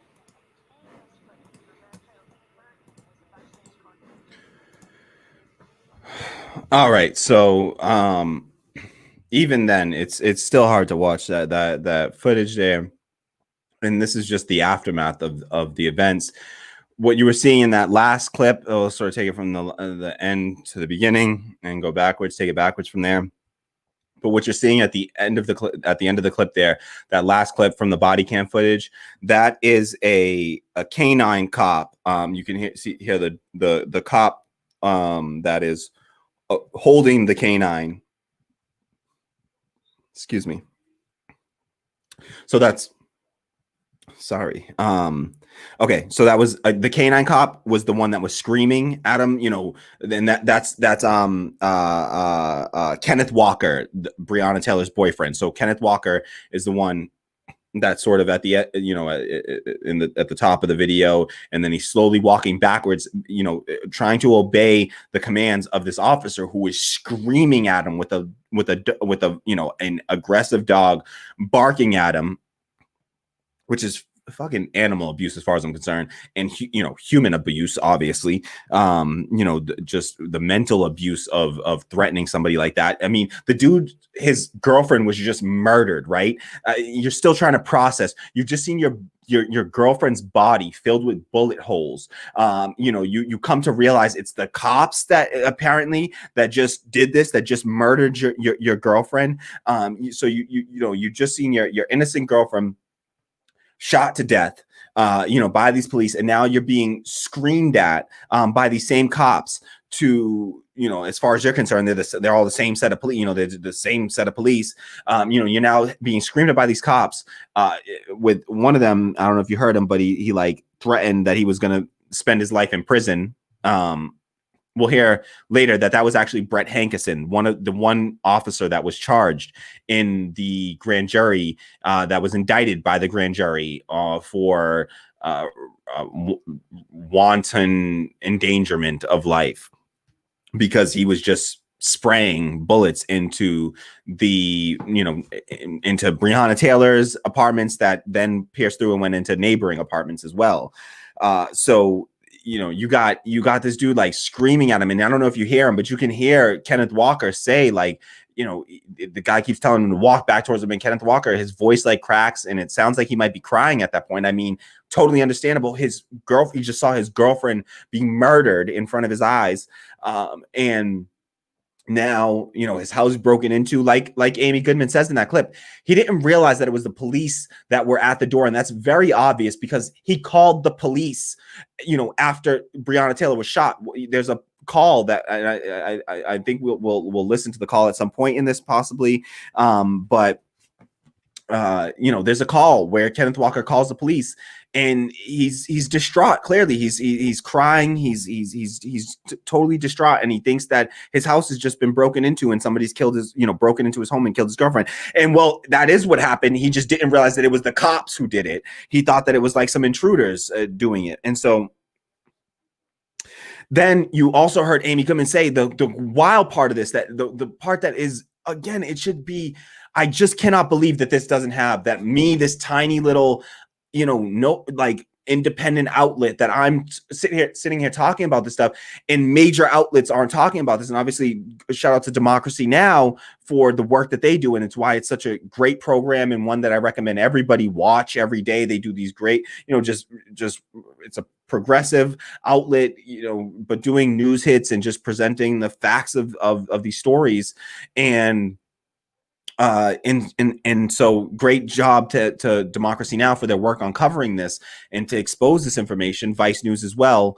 And we're in the wild thing there is that they mentioned there that apparently there's a possibility that the bullet that hit the officer, the bullet that they're saying initiated the police, then just so-called justifying the police then shooting shooting Breonna Taylor, it was assumed that, well, the boyfriend admitted, and he admits that when somebody burst through the door, that he fired a bullet, and the assumption was that the bullet that he fired then was the bullet that hit a cop in his femoral artery, and in the leg, in his femoral artery, and that cop, and that was then the justification for the rest of the cops that then burst in, shooting, unfortunately not in even what appears to be the same direction as Kenneth Walker. They shot towards the hallway that Breonna Taylor was in, killing Breonna Taylor.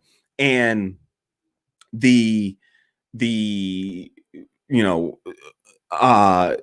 but there's a chance, and from this reporting from Amy Goodman and from Vice News, that the bullet that hit that cop initially in the leg may not have come from Kenneth Walker's gun. That is inconclusive. It was inconclusive, and we're gonna hear more about that. So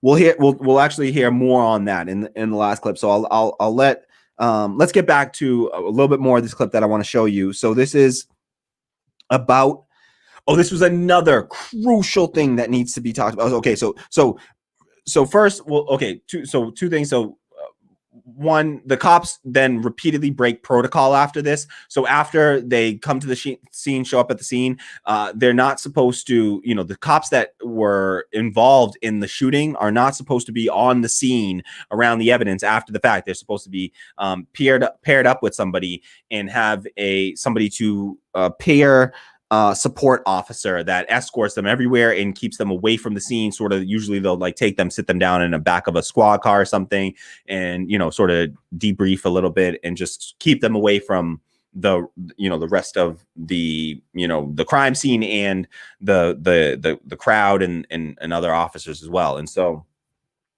that protocol was broken. We'll hear about that. Let's just listen to a quick clip of that, where they will explain that, and then I want to show you some really shocking stuff, two really shocking pieces of evidence here that haven't been discussed enough as far as I'm concerned.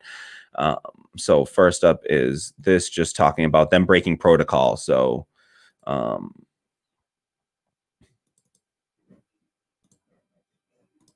the person who tells Kenny that he's going to spend the rest of his life in jail is Brett Hankison, one of the 3 officers LMPD says fired their weapon that night, and who was fired over the summer. I believe it was at the beginning of July. But Hankison is not just the officer who tells Kenny that he's going to spend the rest of his life in jail. He's also the officers, as you pointed out, who can be seen inside of the apartment. He walks up to the front door immediately after SWAT clears the apartment, leaves, and then comes back and steps into the apartment. None of this is supposed to happen.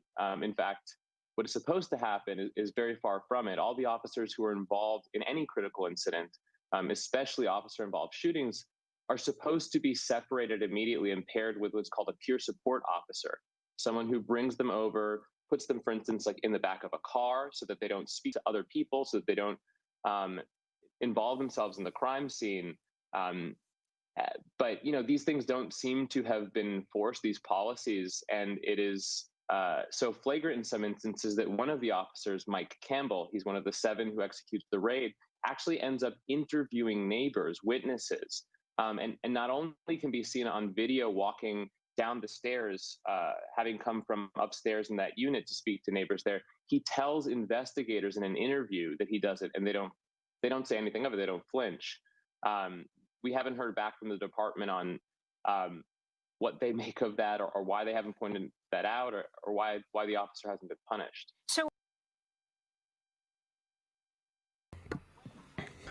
all right. So that was just the Vice News reported there, breaking down the multiple instances of cops breaking protocol during the ensuing investigation. And so, right after the fact, after the shooting. So you have cops breaking protocol. Again, none of this information appears to have been presented to the grand jury. This was a grand jury. For anyone that's not familiar, a grand jury is just there to decide whether or not there's enough evidence for a case to go to trial. Does this case even deserve to be heard by a jury of someone's peers? You know, does it even deserve to go to trial? And the grand jury decided, no, there wasn't even enough evidence in this case to at least deserve a trial, for a bunch of people to be able to look at these facts and say, did something, you know, malicious, egregious go on here? And so, but here's where it gets really wild, because there was one of the pieces of evidence that I've been familiar with in this case up until now was that there were 12 witnesses, you know, that heard what happened, heard in sort of some saw certain things about what happened. You know, nobody saw what was happening inside the house, of course, but, you know, seeing the police pull up, things like that, you know, having stood out on their porches and things like that. So, and there were others who just heard the you know, events leading up.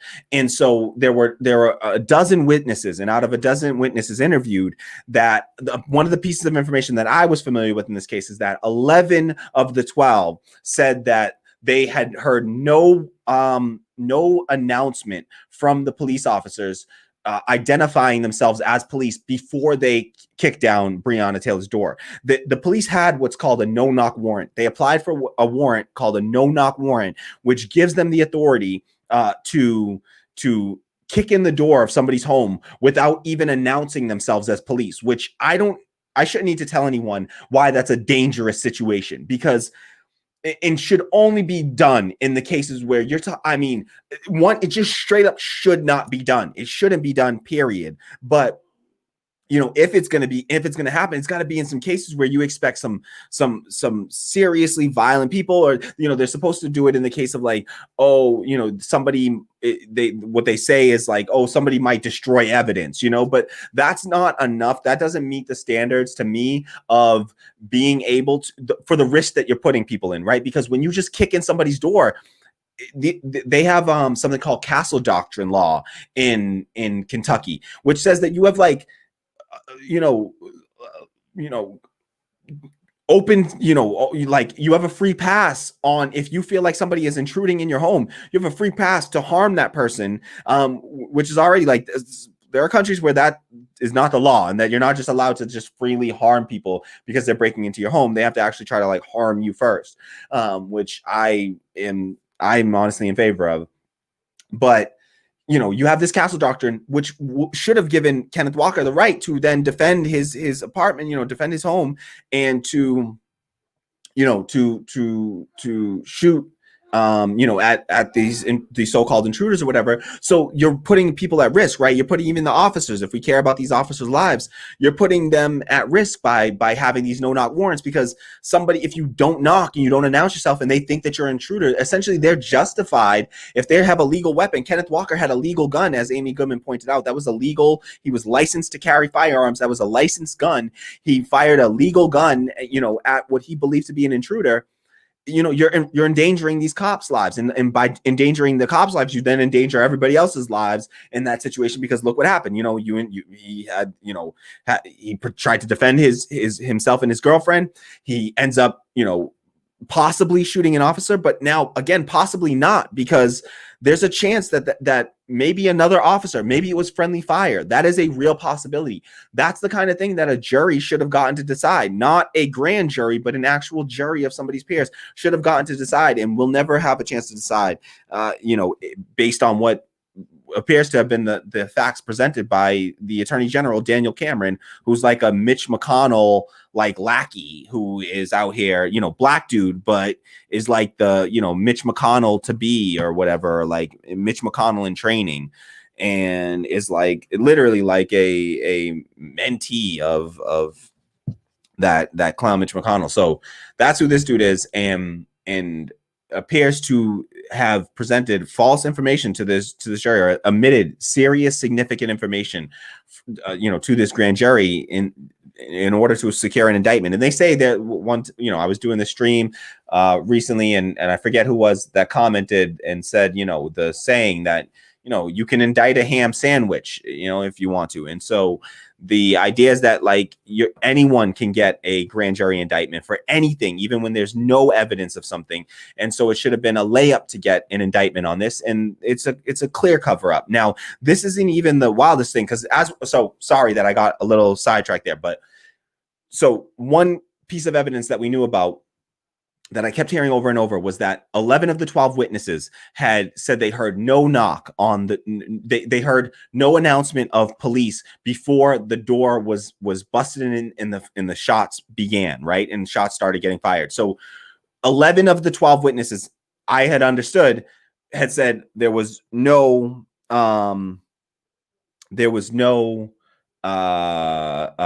had heard no knock whatsoever. Well, according to this clip that we're about to see, it appears that even the 12th witness, in fact, said that they did not hear, because it was alleged that what we knew up until now, and I'm sorry I've done such a poor job at explaining this, but what we knew up until now was that supposedly one of the 12 witnesses said, okay, they heard the police announce themselves one time. They heard the police announce themselves. Well, let's hear about that little bit of evidence from this Vice reporter. So one sec, let's cue this. All right. So here is Roberto Ferdman from Vice News being interviewed by Amy Goodman, and he is going to talk about the witness statement about the no-knock warrant. So this is regarding that 12th witness. Here we go.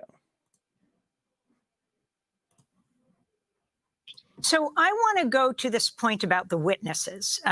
When Kentucky Attorney General Daniel Cameron announced that no charges would be brought in direct connection with Breonna Taylor's death, he emphasized the officers who carried out the search warrant did identify themselves at Taylor's door and noted there was a witness who corroborated the officer's version of events. This is Cameron. Evidence shows that officers both knocked and announced their presence at the apartment. The officer's statements about their announcement are corroborated by an independent witness who was near in a proximity to apartment 4. In other words, the warrant was not served as a no-knock warrant. When officers were unable to get anyone to answer or open the door to apartment 4, the decision was made to breach the door. So that's the Kentucky Attorney General.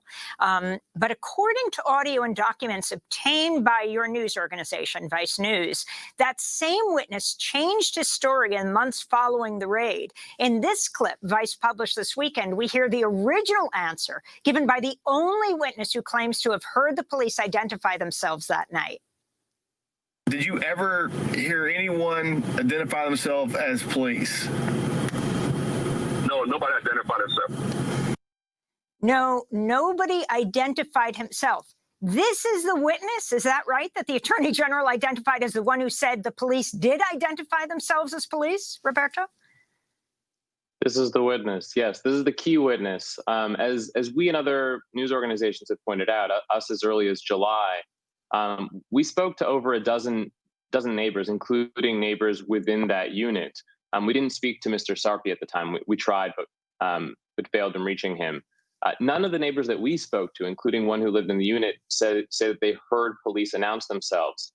And the Attorney General hangs quite a bit on them announcing themselves. The importance of this, even if they did have permission for a no-knock warrant, is that when you execute a no-knock warrant, it's important that you immediately breach the door and go in. Because if you're knocking loudly on someone's door and you're not announcing yourself, that creates a very dangerous scenario where someone is alerted to people being at the door. They don't know whom it is.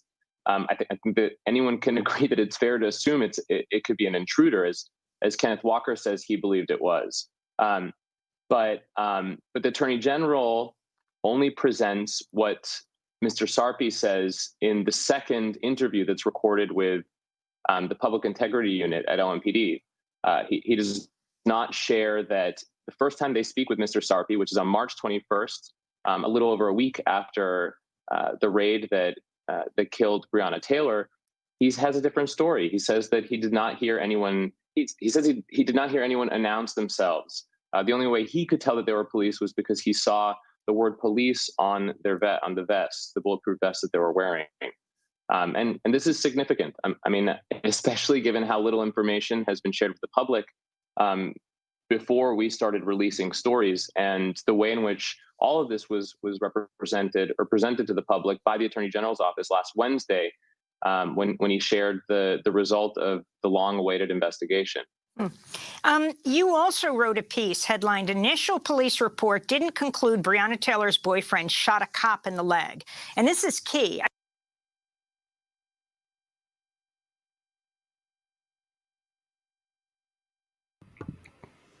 All right, so there in that clip we just heard, that was a essentially new piece of evidence, and it completely, refutes what the Attorney General presented to the grand jury. He claimed this was what their whole case was. One of their key witness in this case was someone that could attest, a witness who claimed that they heard a knock, but apparently that witness only apparently heard that knock, remembered hearing that knock 3 months after the investigation began. For 3 months, their original statement was that no, they heard no knock, and you can hear him being interviewed on that clip. He said straight up, no, I there was no knock. I'm sorry, there was no one. I didn't hear them announce themselves as police. So they're to, they want to claim that it was not a no knock warrant so that they can say, no, we announced ourselves, and then the boyfriend still shot at us, which then justifies us murdering this innocent woman. And it appears from this that they have no witnesses that actually, and at the very least, all we can say is at the very least, this should have gone to a jury and let a jury decide on whether that is, this witness was credible. But for them to only present this one witness and not present the other 11 to the grand jury is a part of the cover-up in a clear case of, and this is why, black faces in high places just doesn't work, because you have an attorney general who's black, but that doesn't stop these things from happening. So, it's the system itself, and you have, it's a conservative right-wing black person. So these are the kinds of people that get propped up in a system like this. It's who are naturally propelled to the top of a system like this are the worst kinds of people. And they'll find a black person that is okay with the exploitation and murder of black people to be in power. And that's the folks that will actually be able to obtain power in a system like this, are folks that are, they're fine. They're okay with this, with the status quo continuing on as it is. And that meaning, cops being able to murder black people and poor people without any sort of accountability. So last clip that I'll get to, I just want to play one last clip. It's a very short one, a few seconds here, but they'll just talk about the gun and the fact that there's a possibility that the bullet that hit the officer that set this set of events off, that supposedly justifies. So the two things that they have is that the cops announced themselves beforehand and that the boyfriend's bullet then hit the cop. But there's a chance here that it wasn't the boyfriend's bullet that hit the cop. And so let's hear that here. And this is just, I cannot believe that stuff like this is not being reported more on mainstream media. It blows my mind why this is not a massive story by now. All right, here we go with this. Last clip here.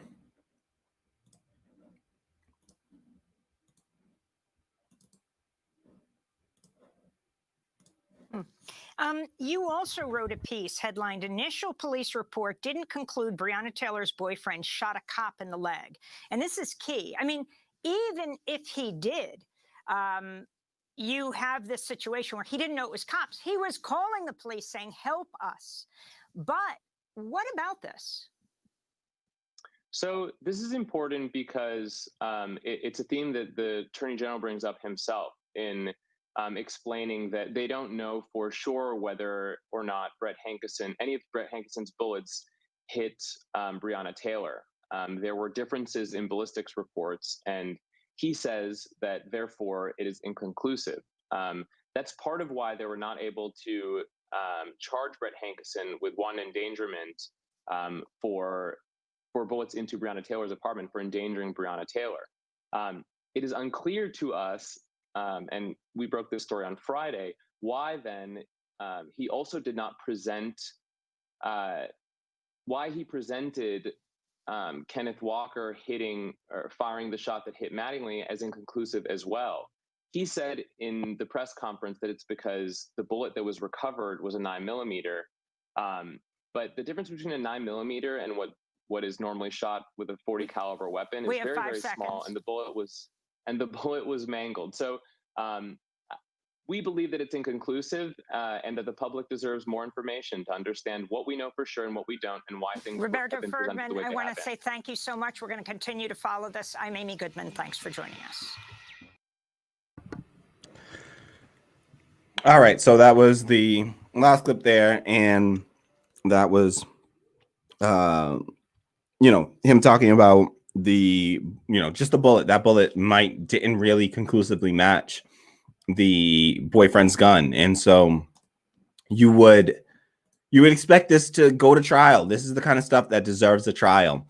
And we all know what the outcome of the trial should have been, but it at least deserved a trial, and it didn't even get that. And it deserves more attention, and it deserves more frustration. And this shouldn't be the end of the line. And I hope that this isn't the end, because they're clearly covering this up. And I just hope that there's something that can be done in order to bring, to actually bring justice for Breonna Taylor, because until these cops are held accountable, this is an injustice, and it's unfortunate that it still goes on every day. So just want to highlight that, make sure that, we're drawing attention to those stories, because apparently the mainstream media doesn't think that it's big enough and important enough for them to draw attention to themselves. So, all right. So we've been going now for 2 hours. We are trying to keep the show tight to, 2 hour max, really. So I'm going to have to cut myself off soon here, I think. And so I just want to thank everyone for joining us today. If you haven't done so already, please do me a favor, do us a favor, and immediately hit the like button, subscribe, share this out far and wide. We will be back again tomorrow. I believe I'll be back with another show tomorrow. Super producer Tammy has a busy week up ahead, and so I'm not sure if she'll be able to join us for every single episode this week, but we just thank her for all of the work that she does and helping this thing to exist and to be a thing. And so, but we'll rough it. We'll rely more on our super chat feature in that case, because I won't be able to read through all the comments while I'm doing the live stream.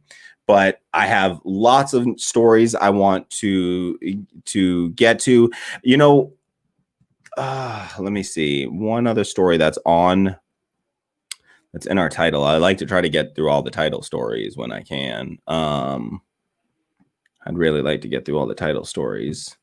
Oh man, we got 2 big stories that we didn't get to. Oh, we didn't get to talk about the dang. Yeah, the FBI foiling a plot to kidnap the governor of of Minneapolis. Michigan. So yeah, I really check out Tim Black's coverage on that for sure. I don't want to stretch the show beyond 2 hours, so what I'll do is I promise I will get to the story. I will try to get to the story. Honestly, I don't know. I can't promise that I'll get to it, but some crazy ass right-wing extremists tried to were plotting to kidnap a governor of Michigan, and it was what they were trying some straight up, like it was like a page out of ISIS type shit. They had like an affidavit where they were going to kidnap her and bring her across state lines, and we're going to like hold a mock trial and then judge her guilty, sentence her to death, and like I don't know, cut her head off. I don't know what the hell you do next after that, you crazy bastard. Like, I think they were gonna either shoot her to death or cut her head off. I don't know. These are some crazy people. And it was a really wild story. I wish I had time to like really present it and do all that, but I'll just share those basic thoughts on it, that was some crazy ass shit. And that and I will shout out Tim Black did some really great coverage on this, and so check out his coverage on it. He did a great show on it. I think that it's a funny show. It was a really funny show. It's one of the shows that I cut up some clips for, so I had the pleasure of watching those. And so he did a really great piece on it, and I won't be able, I feel like anything that I do would be derivative anyways at this point, because of I've been tainted by his great episode on it, unfortunately, so I already know I don't want to be redundant, and so I will just direct you, go check out Tim Black's piece on that, on Governor Whitmer, Gretchen Whitmer getting, in the FBI uncovering this plot. I'm no fan of the FBI. Fuck the FBI. And, I'm not out here like, celebrating the FBI or anything like that. But these were some crazy people. And these were some of the same people. Two of these people were the same people that were out, that had stormed the Capitol in Michigan over like the whole COVID, like mask debate and shit. So like also that line of like, and Tim Black made this point of like, that whole line of like, oh, it's not these same people. It's like, no, it's literally these same people. And we got to recognize crazy when we see it, y'all. And that's some crazy shit right there. And like the left, like radical left, be out here like, give everybody health care and, public college for everyone and raise the minimum wage. And they're like radical left extremists. Look at the right-wing extremists. Those motherfuckers is out here plotting to kidnap and murder governors. Like, that is crazy shit, man. That is like next level crazy shit. And I'm sorry, but like, I am nowhere near there. Like we can do shit politically. I'm not out here, promoting violence against any human being. And I just think, there are many better ways to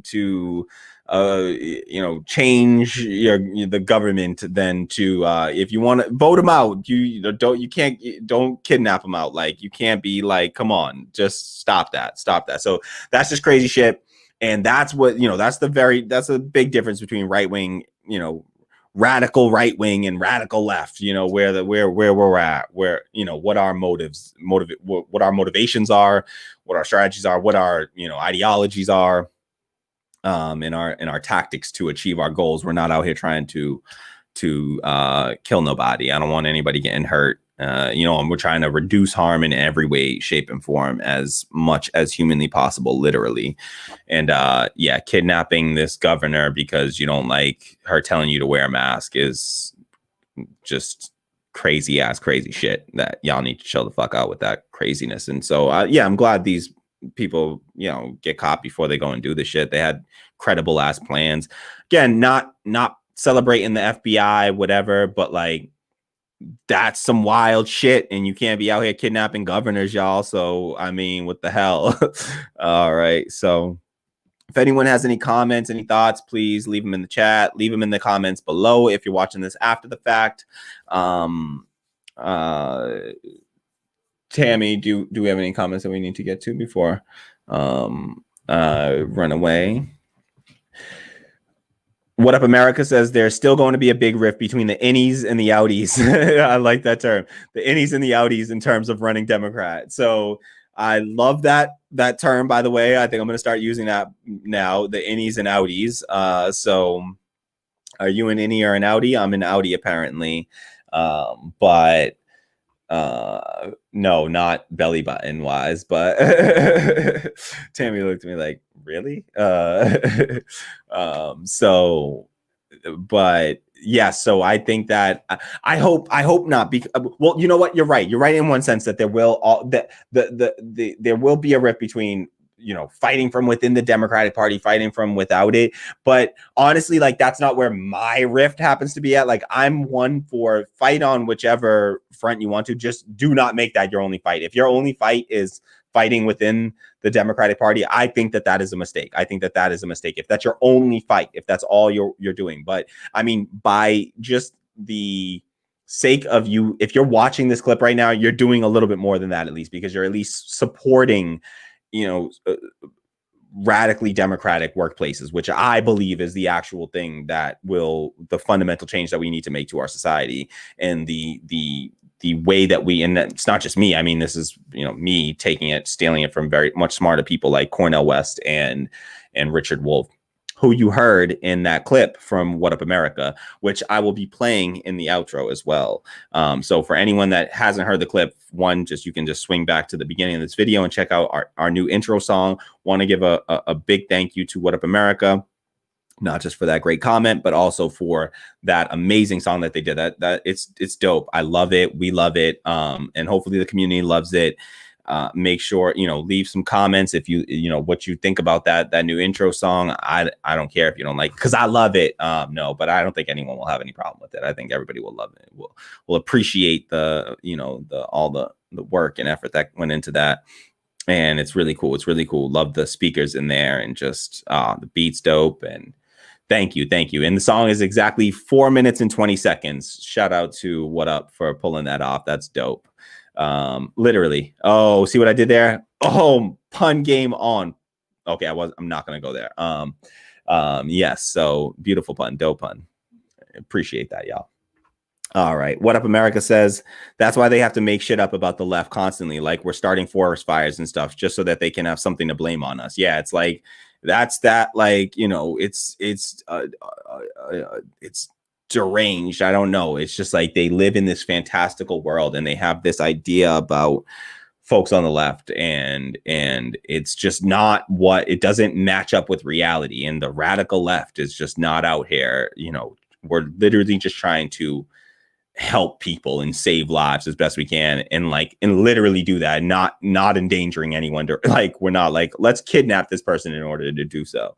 Now we got to talk. Now I am, once the guillotines break out, there are some people that we might have to, again, I am one of those people that is like, if you wish harm upon somebody who is actively harming others, then you are in favor of harm reduction overall. So if, I am not saying that there is no line and there's no point. Like, there are people that Cornel West was like, yo, I'm not a pacifist. If I was out there, I'd have taken up arms against the Nazis, and I would too. Like, there is a set of people that I'm not saying nobody can be, I'm like a total pacifist. I'm not a pacifist by any stretch of the imagination. I would just like to avoid harming people at all costs.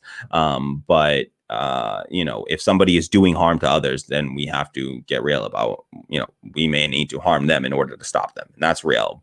And I guess in that sense, I can slightly understand where these right wingers are coming from, because they're victims in a sense of I'm not going to go too hard on that, but in a sense of, they get, their brain is like they've been brainwashed into believing that I'm sure they genuinely believe that they were going to help people, and that if they didn't do what they did, that people would be harmed, but it's not their fault per se for being tricked into that crazy ass way of thinking. There is a set of media, Fox News, Breitbart. If you listen to that shit, you would think that the Daily Caller, that's Tucker Carlson's outlet. Like, you listen to enough of that shit, and you think that the Marxists are coming to execute you in Central Park. Like, what the fuck is his name? Chris Hayes? No, Chris Hayes. No, not Chris Hayes. Chris Matthews. Like Chris Matthews was saying that time, and just like you start to believe this. And he's a MSNBC guy, but like, Fox News, Tucker Carlson, what's the other one's name? I forget. Hannity, Sean Hannity. You listen to enough of these right wing, media folks, Rush Limbaugh, Glenn Beck, like, then you start to believe in that shit, and you might really start believing that, like, there's this leftist plot to come kill you, and they're turning the frogs gay, and they, all that, Alex Jones and.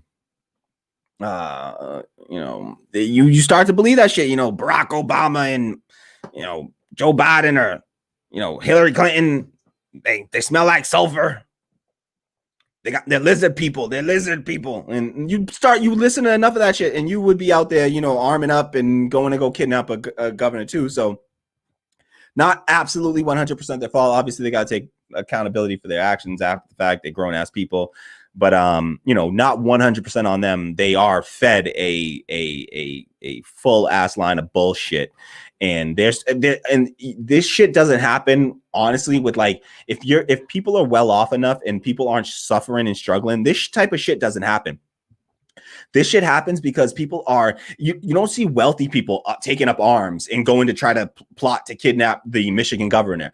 It's poor ass white people that are, you know, like, you know, that's who ends up in, you know, and the point of, so I'm doing this whole damn segment without even realizing I really should have done the whole damn segment, but this is stochastic terrorism at work. Donald Trump, Freudian slip. Donald Trump, he straight up said, like, you know, we need to liberate Michigan. At one point, he tweeted that shit out. And like, when there was this whole mass debate going on between him and Gretchen Whitmer, and he's like, you know, spoken out about her, like, personally, and like, you know, like, brought, you know, he sort of, you know, he stoked this sort of violence against the governor by, you know, he stokes fears in his base. He says, you know, he throws the shit out there. Like, the same thing happened with that dude who sent all those pipe bombs and shit to like all those you know, like Michael Moore and Maxine Waters, and he sent pipe bombs to all these people, and like Nancy Pelosi. None of them exploded or anything like that, but this was you know, the dude that they found, like, he was a Trump supporter who was like but you know, that dude, that was stochastic terrorism. If Trump, this idea, the idea of stochastic terrorism is it's when you, just by your rhetoric, if you push a certain rhetoric that's a violent, hateful rhetoric, then you don't directly have to tell people to go commit acts of terrorism. When you do that, if you do that enough to a wide enough audience, then there is a very, you know, there's a high likelihood that somebody in your audience will end up hearing that message and will be on the fringes enough that they hear that message and they feel compelled by that message to go out and commit acts of terrorism against, you know, whatever, you know, unknowing people that you stoked. This is same thing happened in that shooting in El Paso, when, you know, this was Trump's rhetoric bringing about this shit by him having this you know, xenophobic, racist, you know, rhetoric. Then these acts end up getting, you know, or like just fear mongering about you know, some governor, some, you know, liberal governor, and he can stoke this emotion and incite these acts without having to directly, you know, tell someone, hey, go there, do this, hurt this person. By just having, you know, this hateful, violent rhetoric, this is how stochastic terrorism works. He doesn't have to go and tell people to do it, but he knows how, you know, his base is going to be the people that are more likely to own guns, and they're right wing, you know, and there's going to be people in the fringes of that. And what are those people on the fringes willing to do?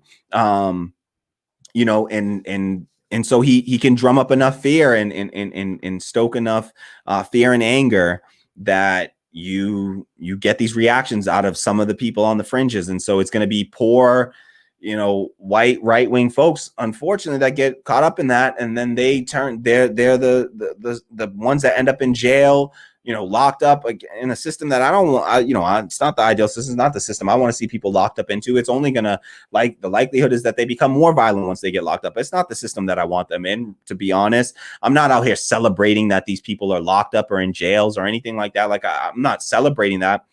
Sure, you know, better, you know, better they stop the event from happening, all that sort of stuff, for sure, you know. But it's unfortunate that these folks are there is some blame to be had on the media, and of course Trump and his rhetoric in this as well, for you know, fear mongering and generating this kind of seething anger.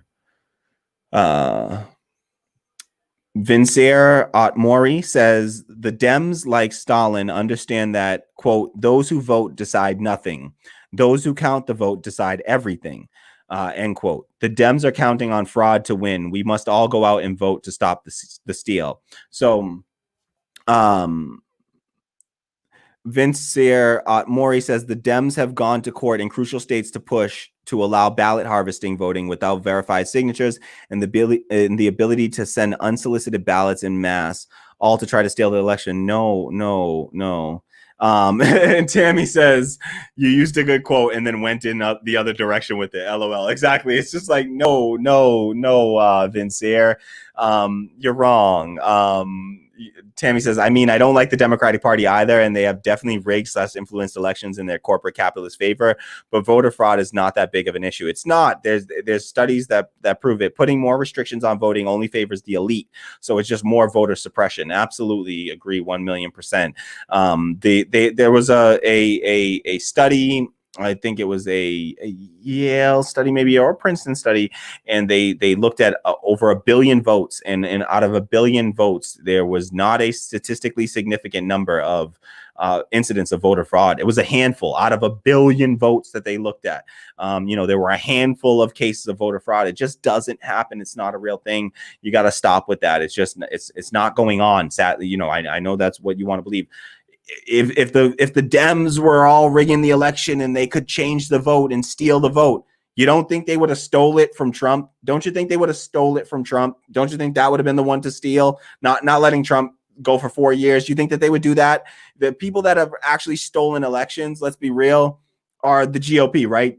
George Bush, he stole an election. Like, that's the election that I've seen stolen. Donald Trump essentially stole an election because he didn't win the popular vote, dude. Sad day for you. But Donald Trump lost the popular vote by 3 million votes to Hillary Clinton, and he still won. That's a stolen election, all right? So stop worrying about who's counting the votes, all right? The anti-democratic measures are being taken a long time before it gets to the vote counting. That's not where the issues lie in our election system. It's with the Electoral College. It's with the voter suppression techniques. It's with voter disenfranchisement. That's where the problems lie. So Vincier says, let's be clear. We must reject all political motivated violence, no matter what side, right or left, is perpetrating it. This is not a matter of moral equivalence. It is a matter of right and wrong. That we can totally agree on, Vincier. There should be no, I don't want to see political violence on either side. Now, again, we have to understand what we're calling violence in this case, right? Because I find it to be a violent act to take a home from somebody. I find that to be a violent act. I find it to be a violent act to tell a child that they're not going to be able to eat. I find that to be a violent act. So, to take someone's job away from them, I find that to be a violent act. So if we're talking about political violence, I hope, Vincier, I hope that you have an analysis of violence that doesn't include property damage while excluding something like, tearing away somebody's home or job from them and therefore, their livelihood. So if you see, smashing a building or setting a car on fire as violence, but you don't think that it's, and then you turn around, but you don't think that it's violent to, to take someone's home away from them, to kick somebody out of their homes like we did in the 2008 housing crisis, or we do to people. We evict people from their homes every single day in this country. Even during a pandemic, we kick people out of their homes. To take away somebody's health insurance, if you don't find that to be a violent act, to deny somebody health care because they lack health insurance, if you don't find that to be a violent act, then we disagree on what violence is. And so in those cases, you have to recognize that they are committing political violence against poor and working class people. And so if the response, I then am okay with people using self-defense. I am not a pacifist, and I will not say that if somebody is killing you, that you shouldn't defend yourself. And so I am totally in favor of people that are having, when there's political violence being committed against them, that they have the right to defend themselves. And yes, if that means committing violence back against those perpetrators against them, then so be it. So hopefully you see Jeff Bezos as a violent offender, because he is committing violence against every one of his workers every single day. And I hope that you have an analysis that recognizes that, Vincier. Anything more?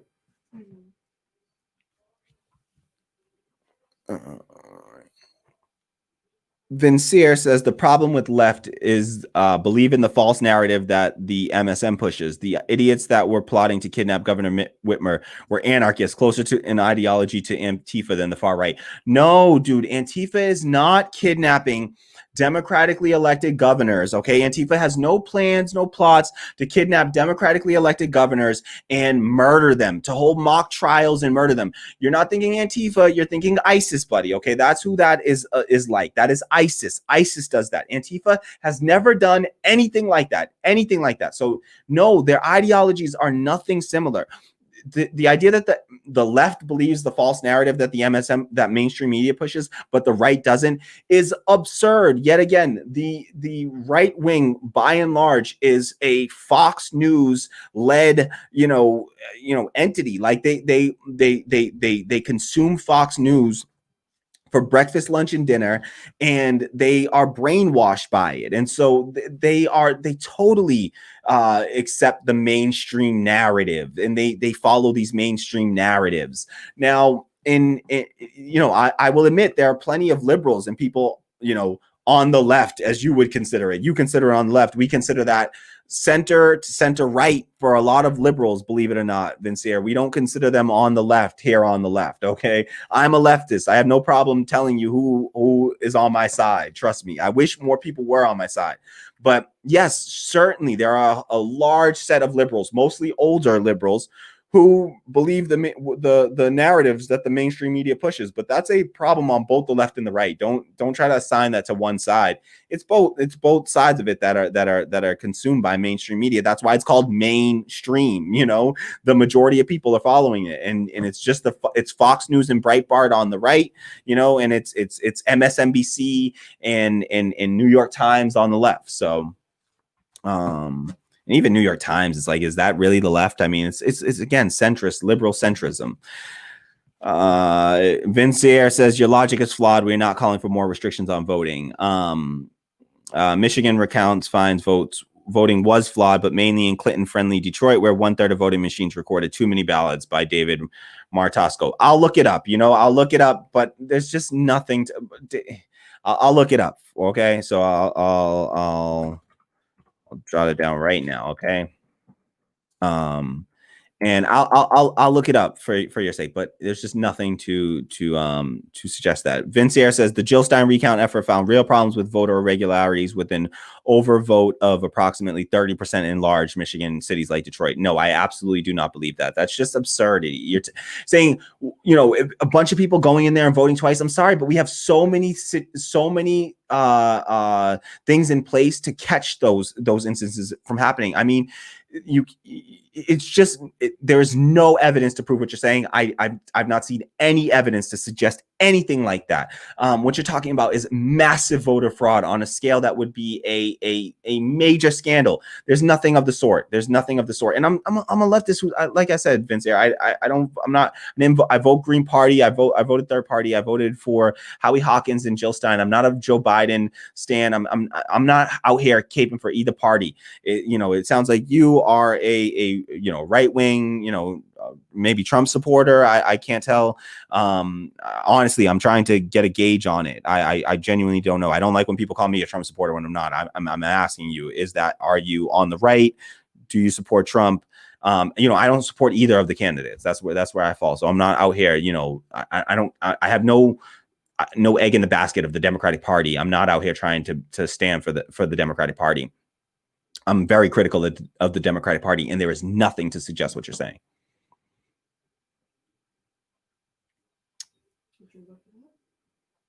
Oh, I'm not. Yeah, no. I'll look up this thing, but I'm not gonna. I won't have time to read through it right now.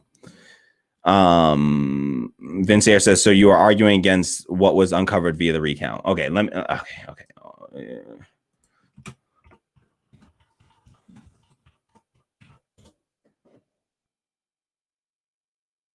You got to give, if we're going to do this though, you got to give me some, can you give me,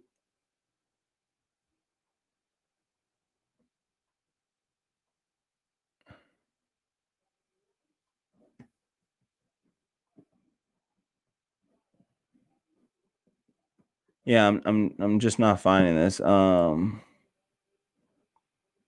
Yeah, I'm not gonna use the Daily Mail.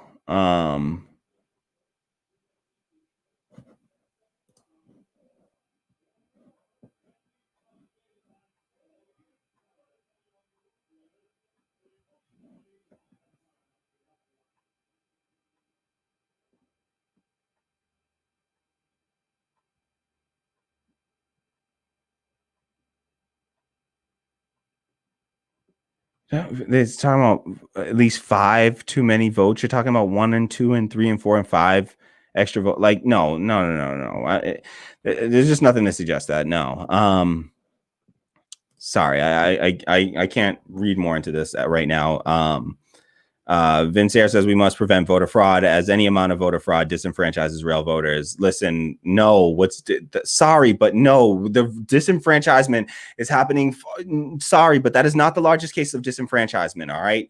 There are plenty other there's just nothing to suggest what you're saying is in actual reality. I'm not accepting this one article by some right-wing Trump, like a dude who was applying to work for Trump. Like, I'm sorry, but you're gonna have to get me an unbiased, take on this and show me some real data, show me some of the statistics from this. Sorry, but your 30%, where's your 30% number? I'm sorry, but the number doesn't add up. Okay, 30%. They said at most they were talking about 5 votes in a precinct.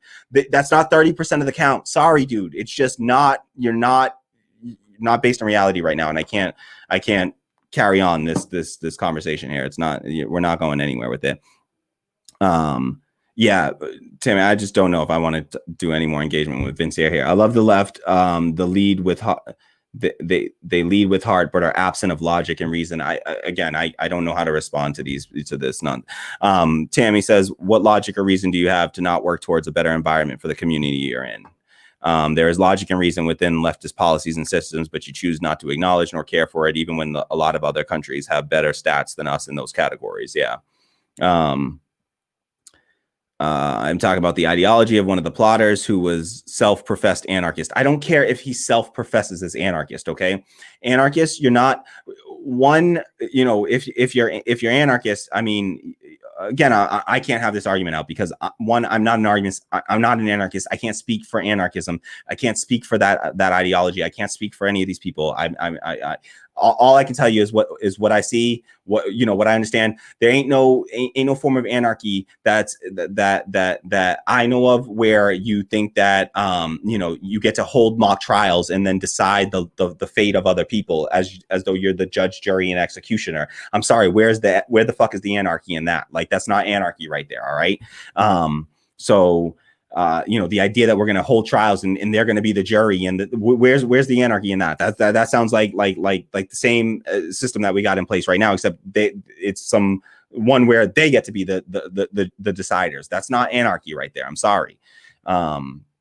So I don't know, that this doesn't feel like a terribly productive discussion here, Vince Air. You have a caricature of the left. You have an idea of what the left is. Why not just ask the left what they are instead of trying to tell the left what they are?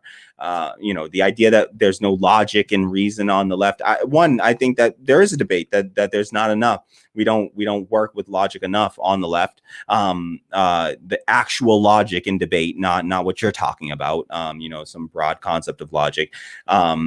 Check out Ben Burgess, who has a book called Logic for the Left.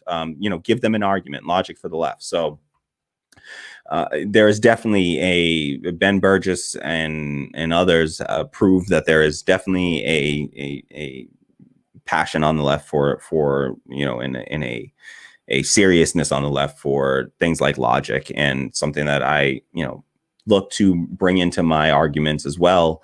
It's the only way, it's the only effective way you can argue these things. And again, where you're just right now, you're throwing up a lot of data that has no substantive backing, and so I can't argue with. We disagree on the premise alone, so I don't know where your issue with logic on the left comes from. So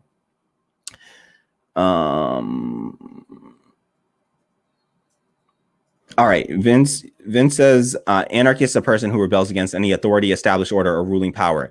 Okay, and do you think that it is then that, do you not see the flaw in your logic where then the anarchists become the authority and the ruling power? You don't see that that's incompatible with anarchist ideology, that you don't then get to become the authority that gets to then decide, because that's an authority, right? They're concerned, the anarchists would be concerned about an authority who's an undemocratically elected authority, who would then be allowed to decide the fate of another human being, right? That's an issue with authority. These people kidnapping a governor and then taking them to, planning to take her into a mock trial where they would hold court and they would be the judge, jury, and executioner, is not resisting power and authority and established order. That is literally replacing the established order, the existing authority, with yourself as the new authority. Okay, that then gets to be the decider. And in fact, it's even more authoritarian. Okay, because there's even less democratic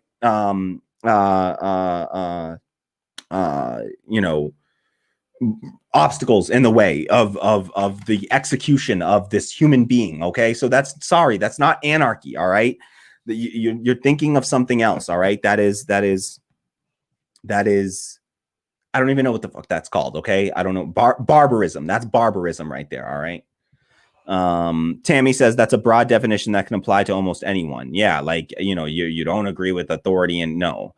Yeah, any person who rebels against, no, it's somebody that believes in a stateless anarchy. As I understand it, is people who believe in a stateless society, right? That's what anarchy is. It's a stateless society. So you can't have a stateless society and then you just replace the state with a bunch of individuals who are doing the exact same duties of the state was doing. All right, because that's just a state by another name. So having a group of people that can come and just, they decide that you are guilty, and then they get to be the same ones who decide that you're guilty.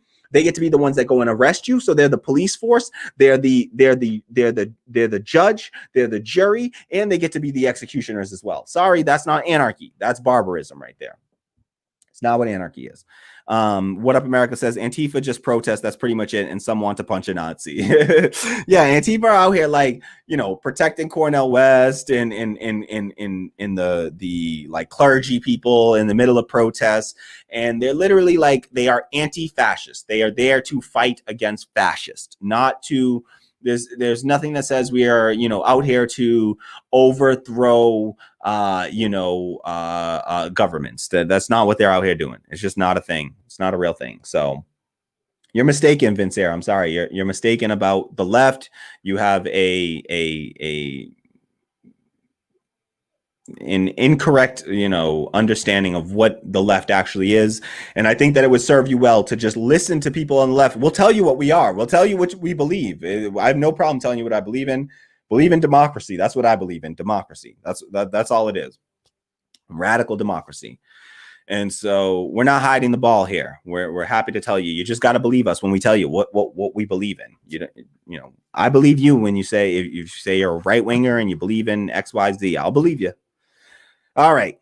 So I think that this will wrap things up. I sorry I didn't just present that as a piece. I should have presented the whole piece and just did that whole story on the Michigan governor. But I got to it. This show stretched out way longer than I intended it for it to. So I apologize for that. I didn't mean to stick around for 3 hours. I'm really going to try to get these things down to 2. So thank you to everyone for being here. Please, if you haven't done so already, hit the like button down there, subscribe, share this out far and wide.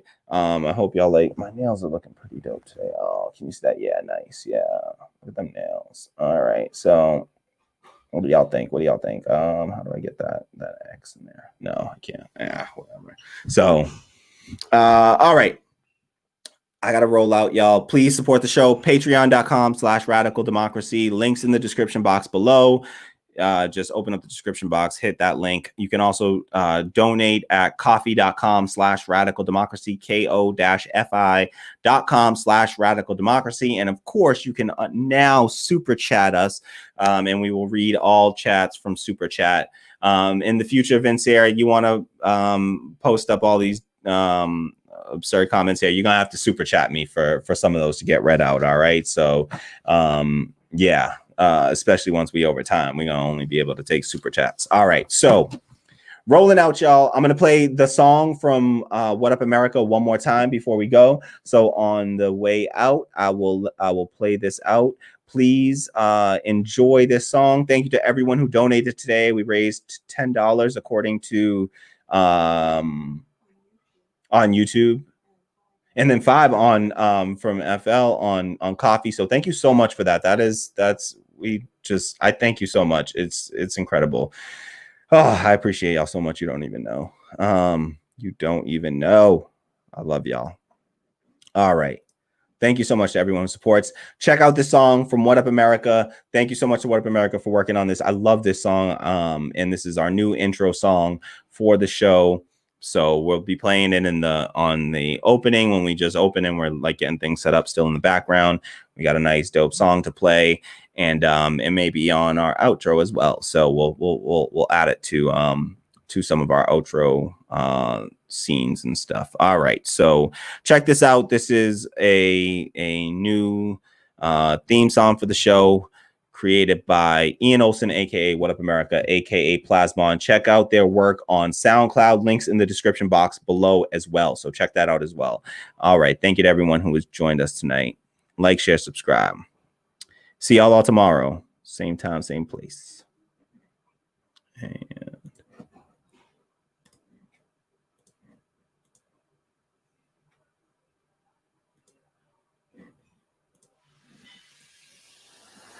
And people you're talking about, they spent money on white women.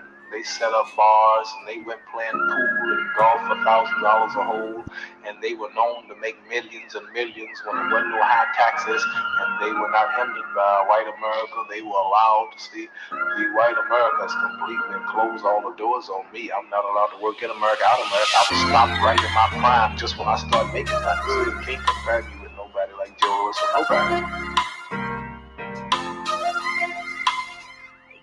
And if you are black, if you are brown, if you are indigenous, and if you are poor, this system is rigged and it is worked to the core, and we gonna unbreak it. That's it. And that's all.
That other kind of socialism that revolutionizes the workplace, brings democracy to the workplace for the first time. So that's one way. And then the other thing is, in my more optimistic days, he's such a perfect endpoint of everything that is toxic and dysfunctional about the United States, about capitalism, about the 80s, that maybe this is the final sort of disgusting burst before we evolve or change it to something better.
fortified? Are you fortified for the long run? Do you have your cemetery clothes on? Are you coffin ready to live and die for something bigger than you, like a fundamental transformation of a capitalist civilization?